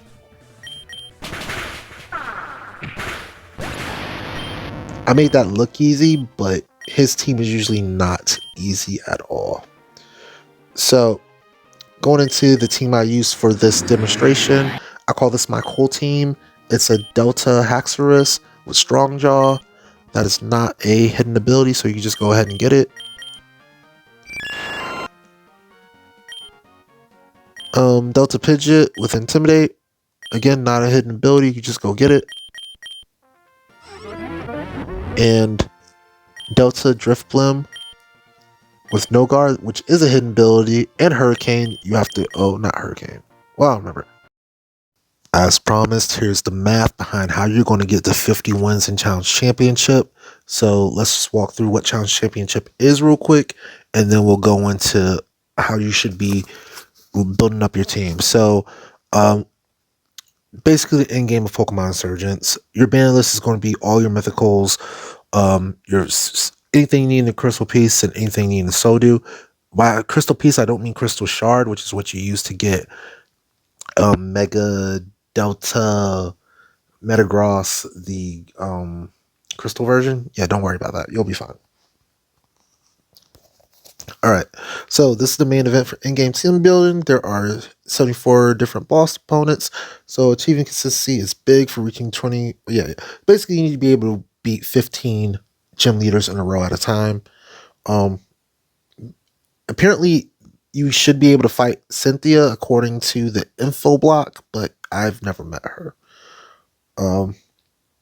So things you don't have to build around. You do not have to build around Aegislash, Azumarill, Ferrothorn, Florges, Sylveon, Talonflame, Delta Volcarona. Matter of fact, another one that's a common, hey, this doesn't get hit thing, Toxicroak. Toxicroak is another one of those Pokemon with a typing that isn't easily covered by everything, but it's not a problem during this. You don't run into any poison fighting types. All right, so speed tiers.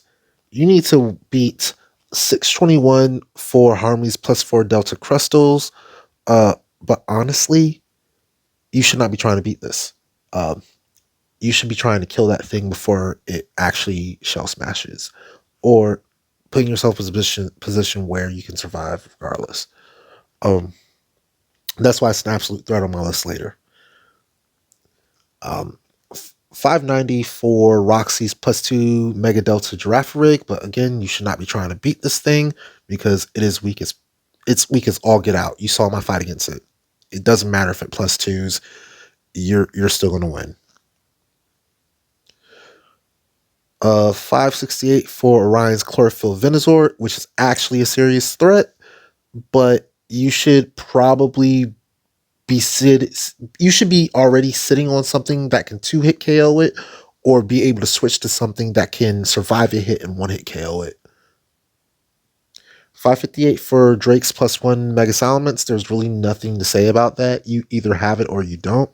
If you don't have that speed, then hopefully you're already in with something that can survive a hit and one-shot it, because that's how you're going to beat Drake. I'm sorry, it's just that simple. 532 for Roxy's +1 Scolipede. And these are all numbers at level 100. By the way, did I write that down? Yeah, level 100. So if you're at level 50, you probably want to take those numbers, cut them in half, and add one or two. So just be mindful of that, and then always round up, because as you're going lower in levels, I find that your numbers tend to round down, and it'll give you unfortunate speed ties against things that you don't want to be speed tied against. +2 Metagross is scary. Have something that can beat it. It's just that simple. Or burn it. Burning it helps. Martial Scarf Mienshao, you shouldn't necessarily be trying to outspeed. Again, just it's scarfed, which means it's locked into a move, which is probably going to be Stone Edge, High Jump Kick, or Aerial Ace. I don't know what its fourth move is, so just beat it. Beat it by swapping. Xavier Scarf Tentacruel, And Lance's +1 Mega Metagross, Mega Charizard X. Yeah, if you can outspeed them, that's nice. If you can't, as long as you can somehow resist them, which like, Mega Charizard X probably not possible. You probably need to outspeed it or beat it before it transforms on you. Because it's still only going to have 100 base speed before it Dragon Dances, but after it Dragon Dances, yeah, it's got way too much power and way too much coverage for you to really win at that point. So just like with that Mega Salamence, you need to basically beat it before it before it starts attacking you. Like with Mega Salamence, you do get lucky that it has double edge. So against some Pokemon, it is going to kill itself. I think Charizard X has Flare Blitz, so it might take care of itself as well. But again, just be careful. Wake's +2 Empoleon. Remember, it does have a tie berry, so it can be very scary. Um, Sydney's +1 Sharpedo and Bugs' +1 Yanmega. Both those things are speed boosters. Neither of those things are massive threats, though, so just be mindful that you don't necessarily need to beat this speed tier unless it is really meaningful to your team. Um, 466 for Grimsley's Scarf Crocodile. And then here's the first one where I actually say you need to be sitting here. I say you need to be sitting at 454 speed for Clay's Scarfed Excadrill. If you are not sitting at 454 speed for Clay's Scarfed Excadrill, you will suffer. Clay is one of the Sinister Seven, and yeah, Xavier is too. But um, getting hit by Scarfed Excadrill is different than getting hit by Scarfed Tentacruel. I would just say because you still have to deal with Mega Flagon coming up right after that. It's a problem. 448 for Marshall's +1 Mega Blaziken. Again, ouch. Yeah, you just need to be very, very respectful of that speed tier. +1 Mega Blaziken, you saw, and you should have seen it with my Pokemon. I did not have 454 speed on my Scarfed Haxorus, and I suffered for it. I could not outspeed Mega Blaziken with one turn of speed boost, and that just made Marshall so much more consistent against me than I was against him because yeah, he can protect through and just beat me. It is what it is. Um, that's why I say you need at least one Pokemon sitting at 454 for sure. For sure, you need one Pokemon sitting at 454. It doesn't necessarily need to be your lead, but you need something sitting at 454.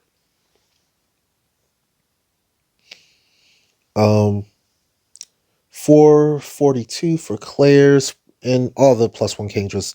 Kingdra is overused, and Kingdra is such a bad Pokemon in the Challenge Championship because it's always trying to use Dragon Dance and Outrage and I think Waterfall.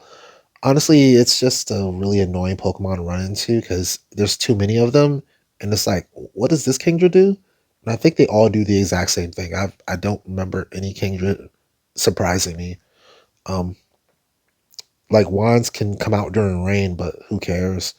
Like, yeah, it has Swift Swim and it's annoying for that, but whatever, bro. Um,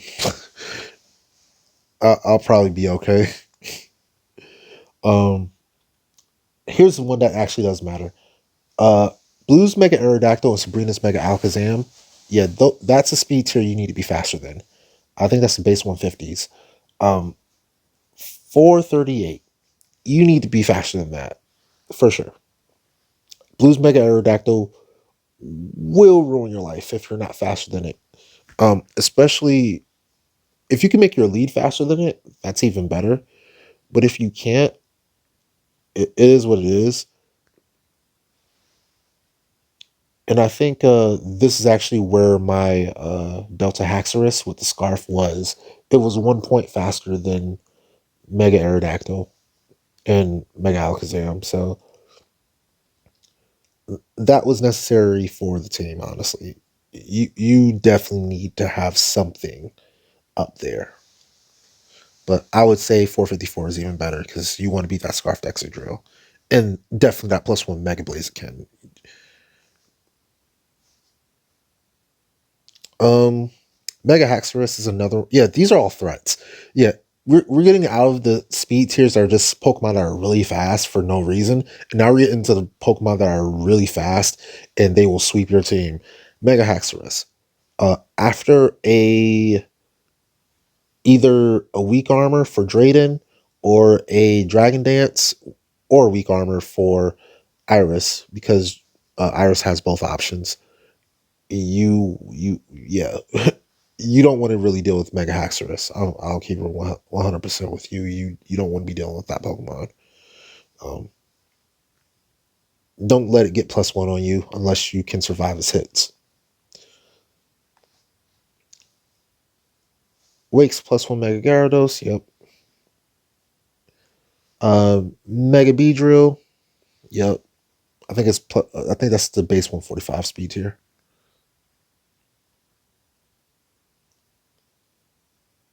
Alder Scarf Chandelure 426.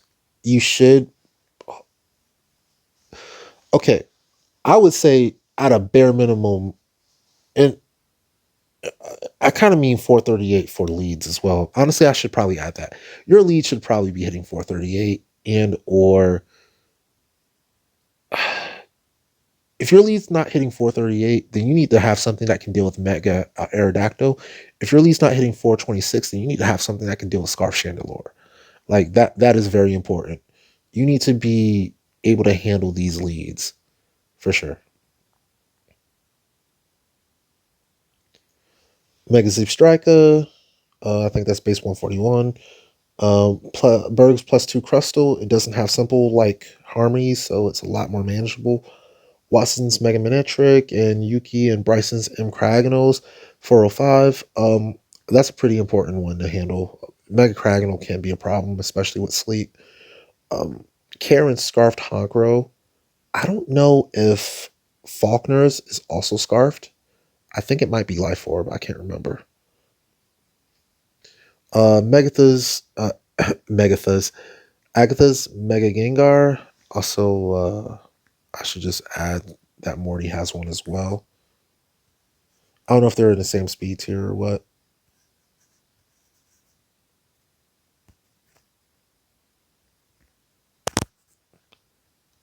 I just assume that they have the best possible build for them, which would be maximum speed for a Mega Gengar.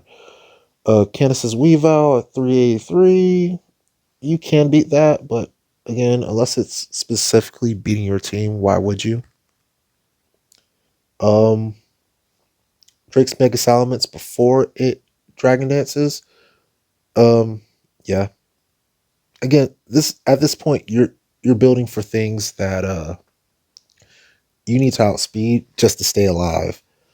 Mega Chatot, if you're not outspeeding that, you're going to lose a Pokemon because it hits like a truck. Um, Mega Flygon, if you're not outspeeding that, you're going to lose a Pokemon. It hits like a truck. Both of them are using the same move, actually, Boom Burst. Mega Lucario will set up, so you do have a turn to do something about it. But if you're swapping out, good luck. Especially if it chooses to attack instead of boost. Usually I would choose use Swords Dance or Melenes will use Nasty Plot, but yeah, good luck. Uh 354 for Scarf Rampardos. Yeah, you definitely need to beat that. Um and here's the thing, nothing is immune to head smash. Nothing is immune to head smash. So unless you have some type of physical tank on your team, you are going to get knocked out. You're going to get knocked out um, by that Scarfed Rampardos if you're not faster than it. Grimsby's +1's crafty. I haven't met a team. I haven't had a team that's actually been scared of that thing yet. 350 for yeah. Okay, three. This is important. If you are not beating 350 with your lead, and you're not able to survive a hit from Archaeops, good luck. Archaeops, it hurts. It hits hard. Um, the Mega Typhlosions and yeah, Mega Metagross. That's kind of a crucial speed tier. That base 110 speed tier is kind of crucial. Base 105 for Mega Pinsir. Um, Again, it's his lead is going to use sticky webs, so that's pretty much through the air. Or you have a lead with a good fire or flying move that can one shot his Leavanny. Um, if you can one shot Leavanny, then do that. If you cannot one shot Leavanny, then you pretty much need levitate, fly, or 516 speed to move first against this Mega Pinsir, guaranteed, or priority or something like Delta Pikachu can do it. But Delta Pikachu is also a flying type, so it doesn't matter. Um, 328 for base 100s like Blaine and Orion. Um, their Mega Charizard wise, yeah, that's just a standard speed tier. Mega Glalie, Bandit Slocking. You should be doing your best to beat these guys. By the way, Bandit Slocking does have counters, so be kind of wary of that. If you try to hit it with a good physical move, you might just get KO'd by your own attack. Um, the most important move that you're going to get to, the most important speed that you're going to get is 262 for Brawly's Breloom. Um, you, you kind of need to, if I'm not mistaken, you need to have 264 to beat that consistently. Like you need to actually have more speed than just 263.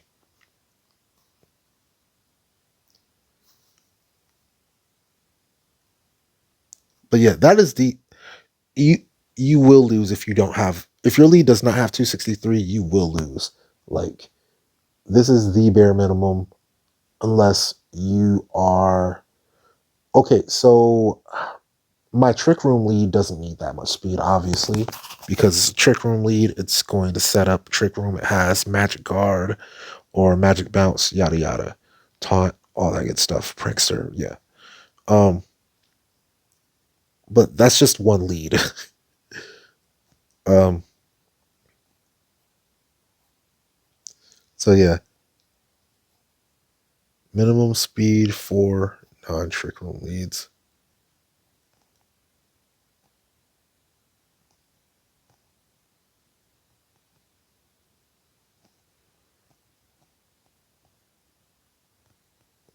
But honestly, for most leads, I would still say you want to be considerably faster than this.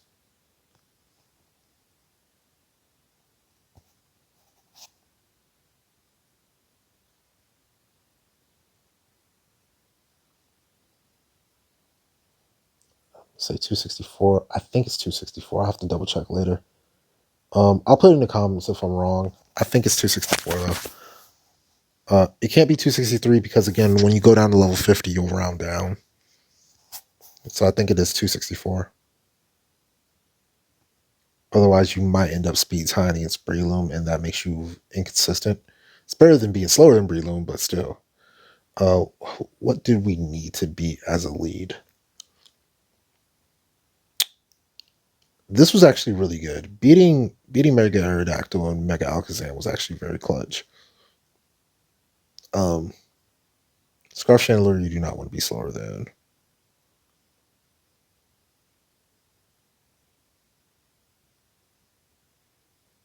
Honestly, I think it's right here,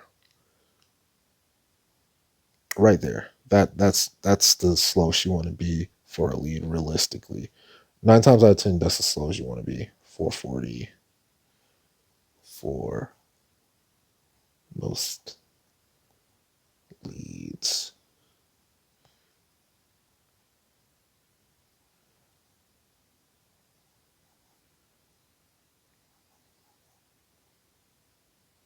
honestly. But then again, that's what teammates are for. So some leagues are going to have teammates that, from I would say, scarf leads.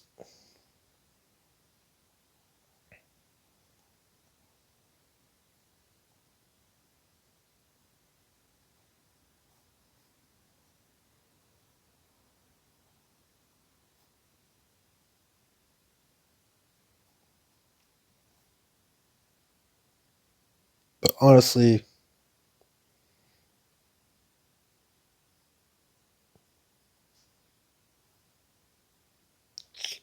uh,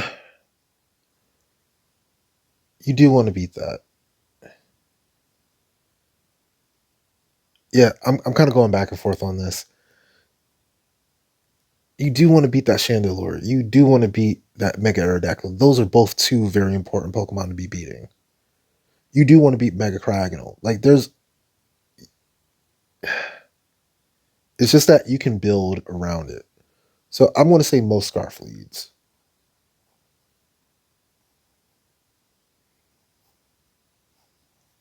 And I think 439 does work because my Haxorus has exactly 439. I haven't had inconsistency problems. So 435 minimum for most Scarf leads.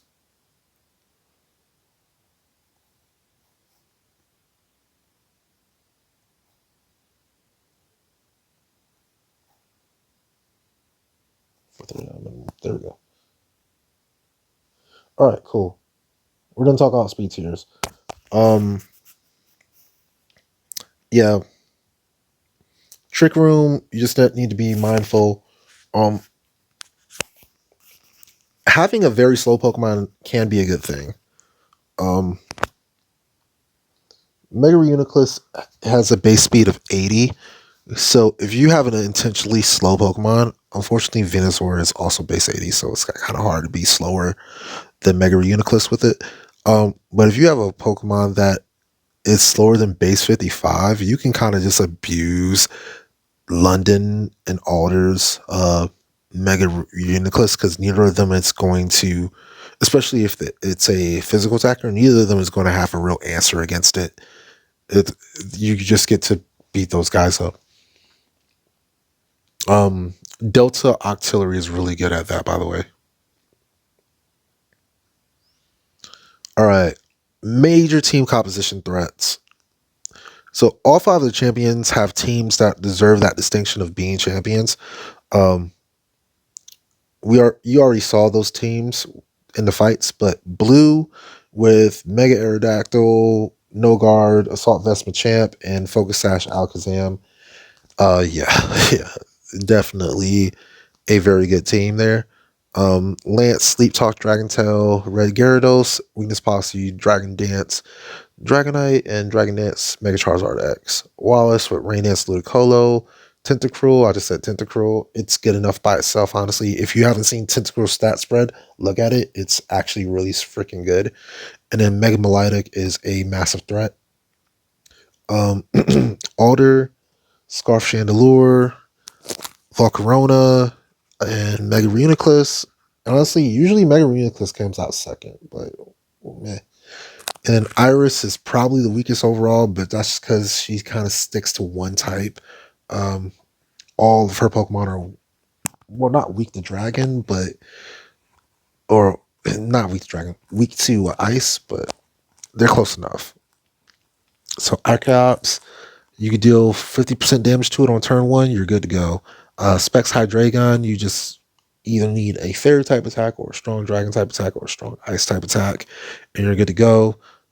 It's specs, it's not scarf, so it's not that hard to cover with whatever you just killed Archeops with to deal some chip damage and then finish it off. And then Haxorus is the big problem. You need a good fighting type or ground type attack to knock that out. Um, or Corrode. Corrode works too. Um, and then a few other teams. These are the Sinister Sevens. I call them as difficult as champions. Matter of fact, let me go ahead and give them their name officially. Sinister 7. All right, number one on this list. He's probably harder than all the other champ. Well, there's Alder, but he's up there. Brawly's Hariyama, I'm pretty sure doesn't have guts. Yeah, Brawly's Hariyama doesn't have guts. I was questioning if it did, but it doesn't. Let me go down. Yeah, it doesn't have guts.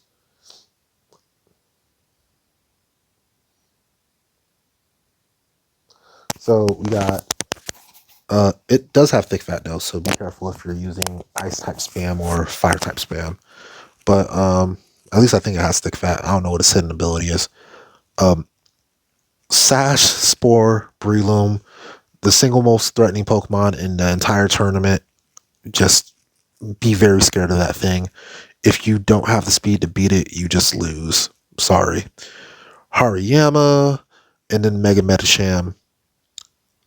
Yeah. You can tell why he's a threat. London, Mega Uniclus with Delta Golurk, and then Jellicent, which can also reset Trick Room. It does have Water Spout. If it's already in a Trick Room, it can ruin your day. And that Delta Golurk is not a slouch either. It hits hard as heck. Marshall, what is there to say? Scarf Mienshao, Guts Conkeldurr. So if you try to burn it, good luck. And then Mega Blaziken, which will protect in front of your face, and then proceed to sweep you if you don't beat the speed tier.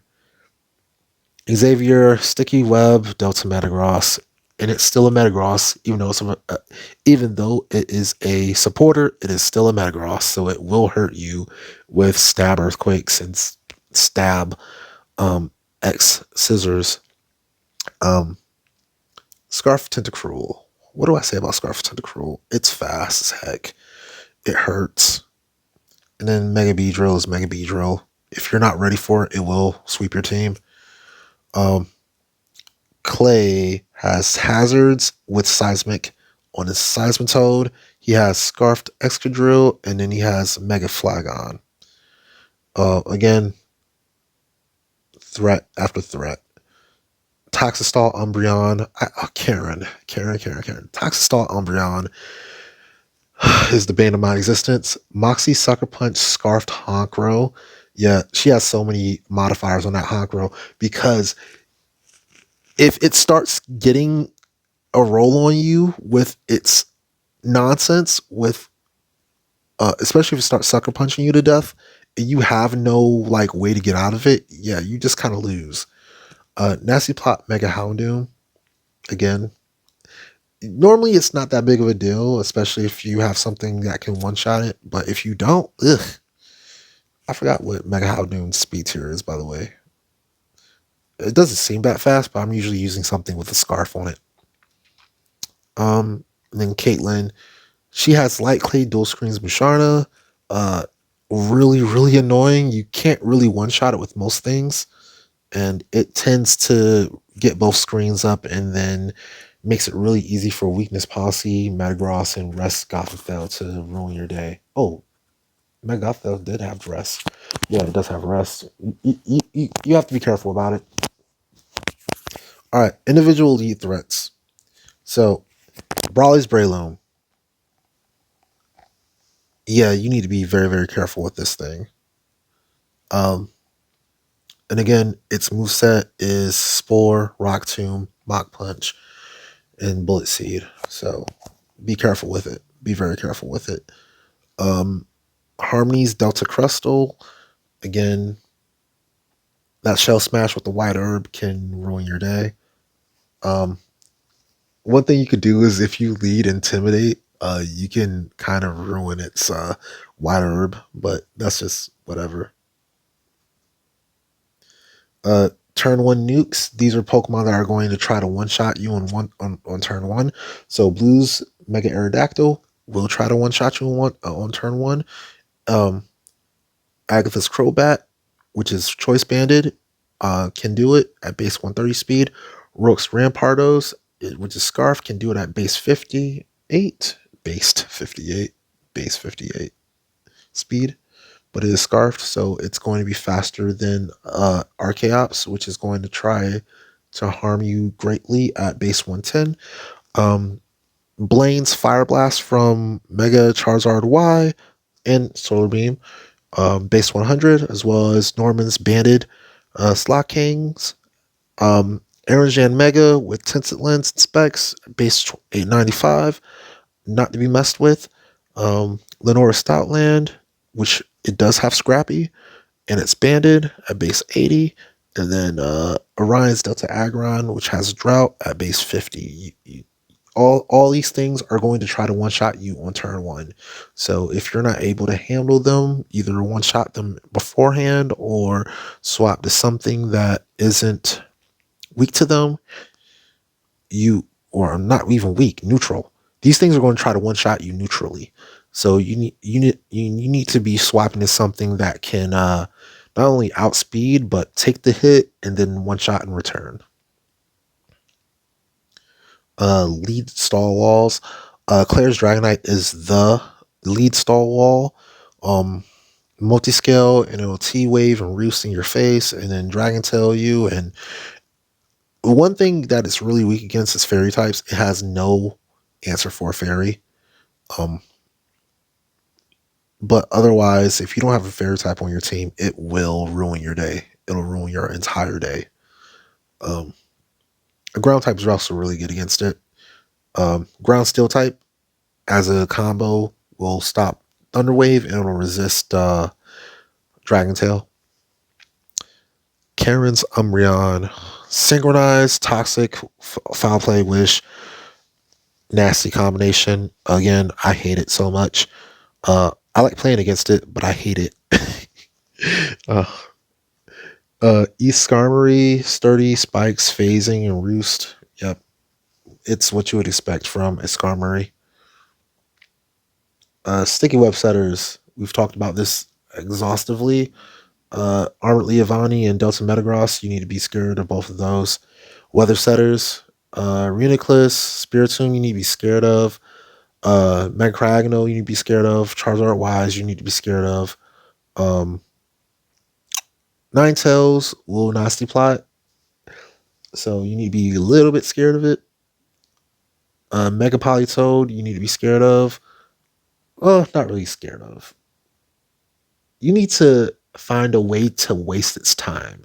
If you can waste Mega Politoed's time, you can kind of ruin his game plan. Obama Snow, Delta Aggron, you need to be scared of. Not necessarily Obama Snow. Glacier's Obama Snow, you can just kill it. The Hippowdons, you don't necessarily need to be scared of, but don't let yourself get put to sleep. Price's Mega Obama Snow, yeah, I don't know. If you're weak to ice, then be scared of it, but nah. Both those screen setters you need to be scared of. Faulkner's because he leads, but honestly, both of them lead to shenanigans. You don't want to deal with either of those teams while screens are up. So if you have to do swap shenanigans, do swap shenanigans. Speed boosters, not as scary as... Yeah, the lead speed boosters aren't that scary. Like Sharpedo and Yamega aren't that scary. Prankster, yeah, Chantal's Will-O-Wisp is a problem. You need to swap to something that's a special attacker if you go up against Chantal and you're leading the physical. Anastasia's Klefki, Swagger, Spikes, Thunderwave.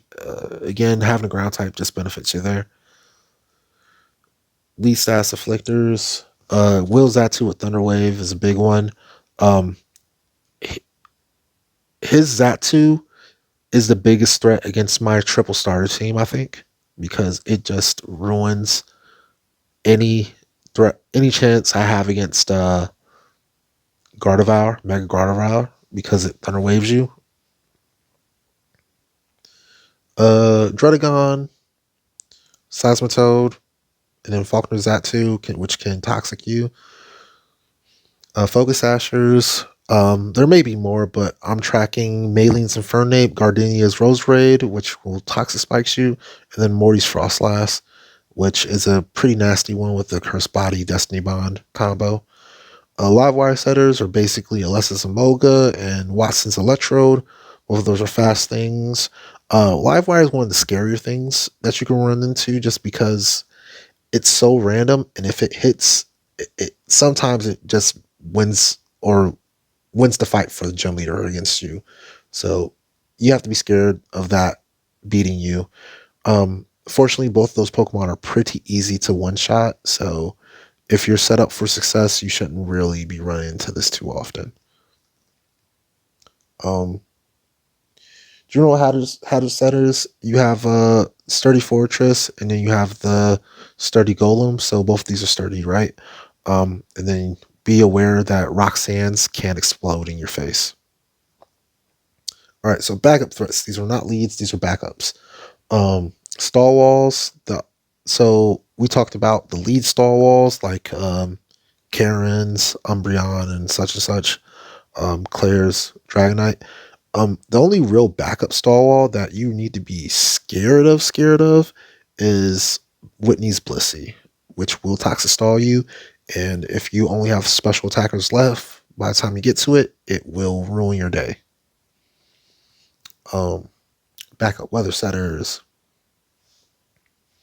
So Mega Uniclus apparently doesn't have Calm Mind. I don't know if Alders has Calm Mind. I haven't seen it use it. Mega Charizard Y in backup.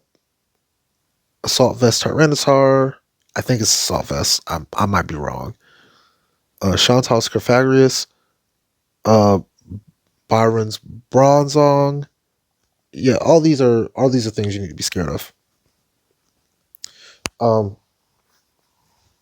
Jolteon's scary mainly because when it sets up Rain Dance, it sets up Supercell for Mega Delta Typhlosion on Volkner's team, which is at a base 110 speed, and then it's going to hit stupidly hard. So just be aware of that. Just don't let that happen to you. Weather beneficiaries. Again, Orion's Venusaur is scary with chlorophyll and growth. Erica's Mega Venusaur, another growth user.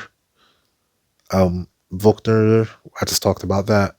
Glacia is not scary at all. And then you have two that don't actually set the weather. Then Choice Scarfers, we talked about some of these leads earlier. Mienshao, Chandelure, Rampardos, Crocodile. But we're not really talking about those guys. We're talking about other ones like Karen's Honchkrow with Sucker Punch and Moxie, Harmony's Gardevoir, and then Xavier's Cyndaquil. Those are like kind of like the main ones that you're scared of. The leads, you have your entire team for, but these three backup ones are a lot of times they're going to be revenge killing you, and that's what you're really scared of. Choice specs users. So actually, I don't know if this is true, but it might as well be true. I'll have to go double check later. I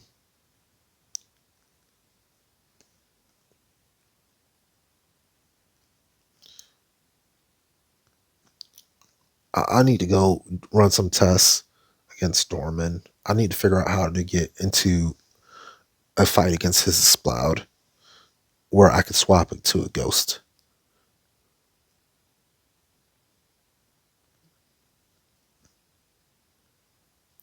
Because there's no, I know it has amplifier, but there's no way it just deals that much freaking damage to something that resists it. Like, there's no freaking way. It's just hyper, or it's boom burst, but come on. And I didn't see it take a life orb hit, so I'm imagining it has to be choice spec. And if it's not choice specs, it still hits that freaking hard. Choice band users. Yep, these three. These three are the big choice banders.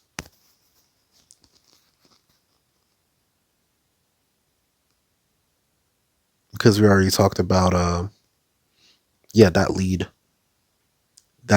Norman Slot King. Speed boosters, they all use protect on turn 1 if they don't have super effective move. Yeah. Marshall's Mega Blaziken is the one that you're scared of, and then Roxy Scolipede is Again, it's her best Pokemon, but her best Pokemon is trash. So, oh, did I forget to put her Garbodor up there? I think I did. Yeah, I did.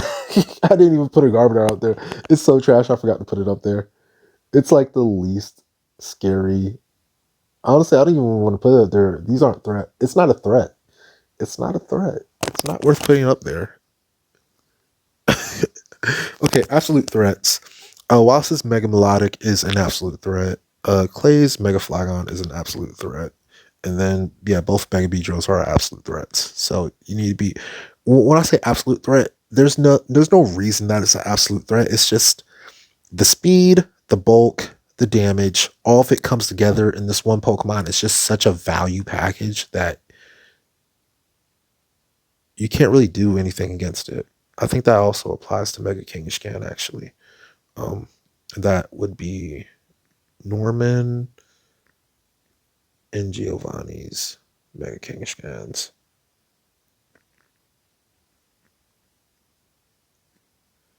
Yeah.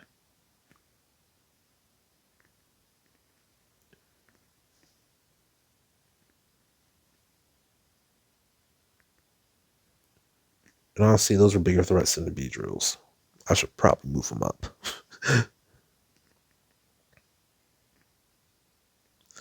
Bigger threat than Mega Flagon? I don't think so. But definitely Mega Beedrill. Because Mega Kangaskhan actually has bulk. Alright, Shell Smash. Flannery has 2 of them. Both of them are kind of scary because one of them has a Wide Herb and one of them is a Mega. With only 2 weaknesses. And then Berg's Crustle, again, just be mindful of it. If your team's kind of slow, you can end up getting swept. Dragon Dancers, Drake's Mega Salamence is a big problem. Lance's Mega Charizard X is a big problem. Yeah.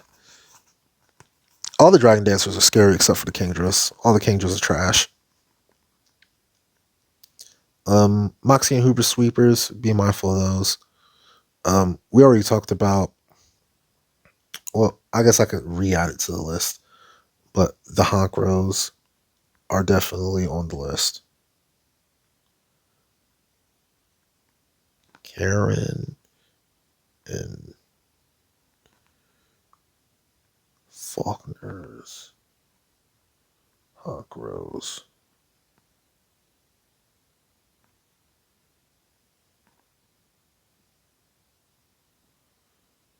All right, Ceylon Superior, you should be scared of. If you don't have something that resists it. Weakness policy, Lance's Dragon Dance, Dragonite. Yep. Caitlin's Agility Metagross. Oh yeah, berries. I never put berries on this list, but I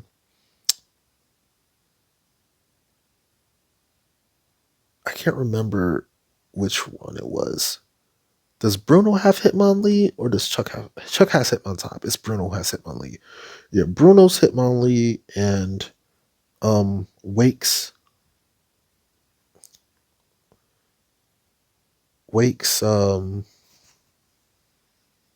what's he lead off with? Wake's Empoleon. Yeah. I need to put those on the list somewhere.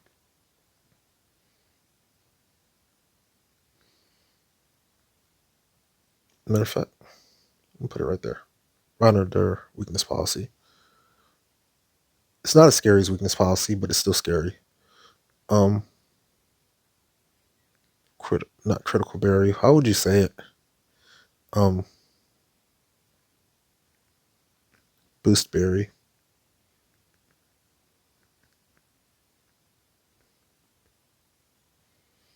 And that's such an old play style, right? That's like Gen 3 in a nutshell, the boost berries. Um, Lychee berry and Pitaya berry. But which one's a bigger threat? I would say Wakes is the bigger threat. Wakes and Polion, agility. I guess I should put agility first.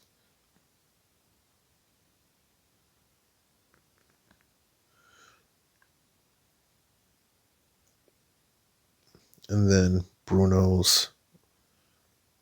The threat with Bruno is that it has reversal on his hit only.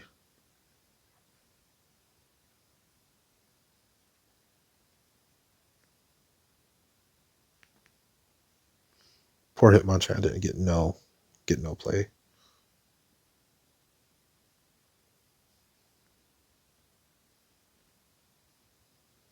All right, Salt Vest. That no guard Machamp is a problem because of it.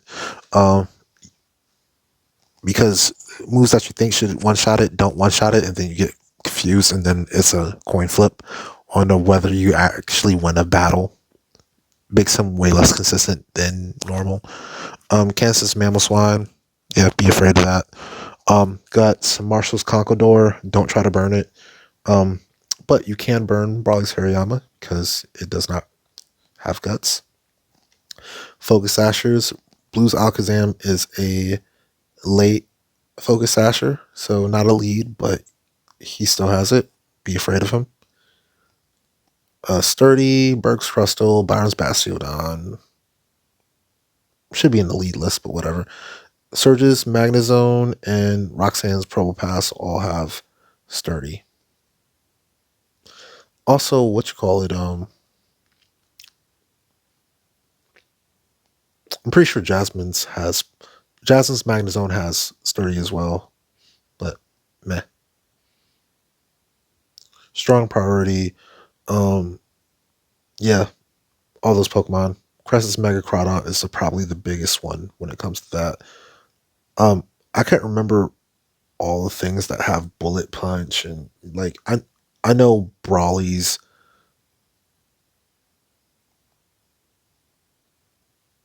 Yeah, I know Brawly's Mega Medicham has Bullet Punch.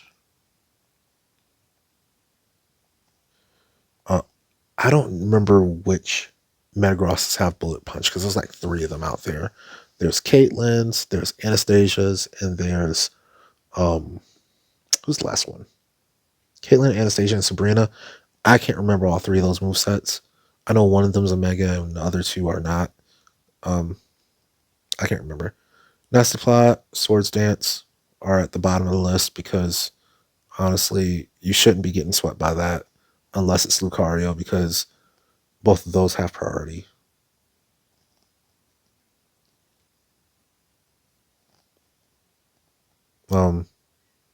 Nasty Plot gives this one Vacuum Wave.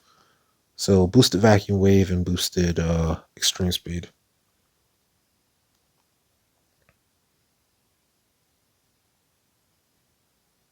And yes, I know both of those have them because I've lost to both of those moves. I got swept by Vacuum Wave once. I was so mad.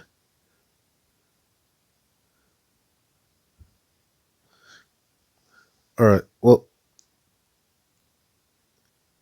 and that is everything you kind of need to know about how to build your team. Yeah, your starter, your leadoff needs to have a certain level of speed, and it needs to be able to deal with Breloom. And ideally, it can also deal with Mega Aerodactyl. Like it has enough speed to deal with Mega Aerodactyl, especially if it's Scarf Lead. If it can't deal with Mega Aerodactyl, whatever. It shouldn't be getting one shot by Mega Aerodactyl unless you have something that you can swap to. And the same goes for any other lead that is on the list realistically. Like if your lead is getting one shot by Chandelure, then you need to have something else to swap to. But Chandelure does have a scarf, so you don't really have to worry about it too hard. You need to have at least one Pokemon on your team with 454 speed. And that is specifically for Clay Scarfed Excadrill and Marshall's +1 Mega Blaziken. Oh, by the way, whichever Pokemon you have on your team that has 454 speed needs to be able to one-shot Mega Blaziken. That is a very important distinction. You need to be able to one-shot Mega Blaziken with that much speed. So you need a Psychic type move, a Flying type move, a Ground type move with that much speed and enough damage behind it. Or, I mean, even if it's not one of those types, it just needs to be that strong. It needs to be able to confidently one-shot Mega Blaziken. And hopefully Scarf Excadrill as well. You need to have something for Mega Salamence for sure. You need to have something for +2 Metagross. Not +2 Metagross. Let me revise that. You need to have something that can... Honestly, yeah, +2 Metagross. Because sometimes it uses agility. You need something that can one-shot a +2 Metagross, not get one-shot by a +2 Metagross. Because what the problem is that it uses weakness policy, and then you have a +2 Metagross with a Sword Stance, and you're just kind of screwed. It's like you use Dragon Dance twice, and it's a Metagross. Yeah. So you need an answer to that. I should probably start putting stars by things that aren't important. Like, yeah, this is actually important. It's not just data point. This is actually important. You need to be able to beat +2 Metagross. Because, yeah. And then your bare minimum floor for speed with lead is 264, but that's not the recommended. That's not my recommendation. My recommendation is much higher than that. Like, if you can get to that 439 number, go for it. But if you cannot get to that 439 number, you need to be beating Breloom. You need to straight up beat Breloom no matter what. No matter what you do, you have to beat Breloom. Or you need to be your grass type with a move that can two-shot it. Like, I don't know what else to say. You need to be immune to Spore or something. Like, you need to have some game plan that beats Breloom. Even if that plan doesn't require you having that much speed, like, your plan needs to compensate for this somehow. Yeah, that's about it. That's about it for how to set up your team. Because honestly, you've got 74 different teams to play against. It's going to be very hard to be consistent against all of them. Like, I've somehow gotten lucky that every team I've built, except for the one that I just showed you throughout the first part of this video, has been very consistent against most teams. But that's not something that's true of every team that you're ever going to play against. So just be mindful of that. As always, I've been me. You've been awesome. I hope you've enjoyed the content. I know I've been yammering on forever. Peace.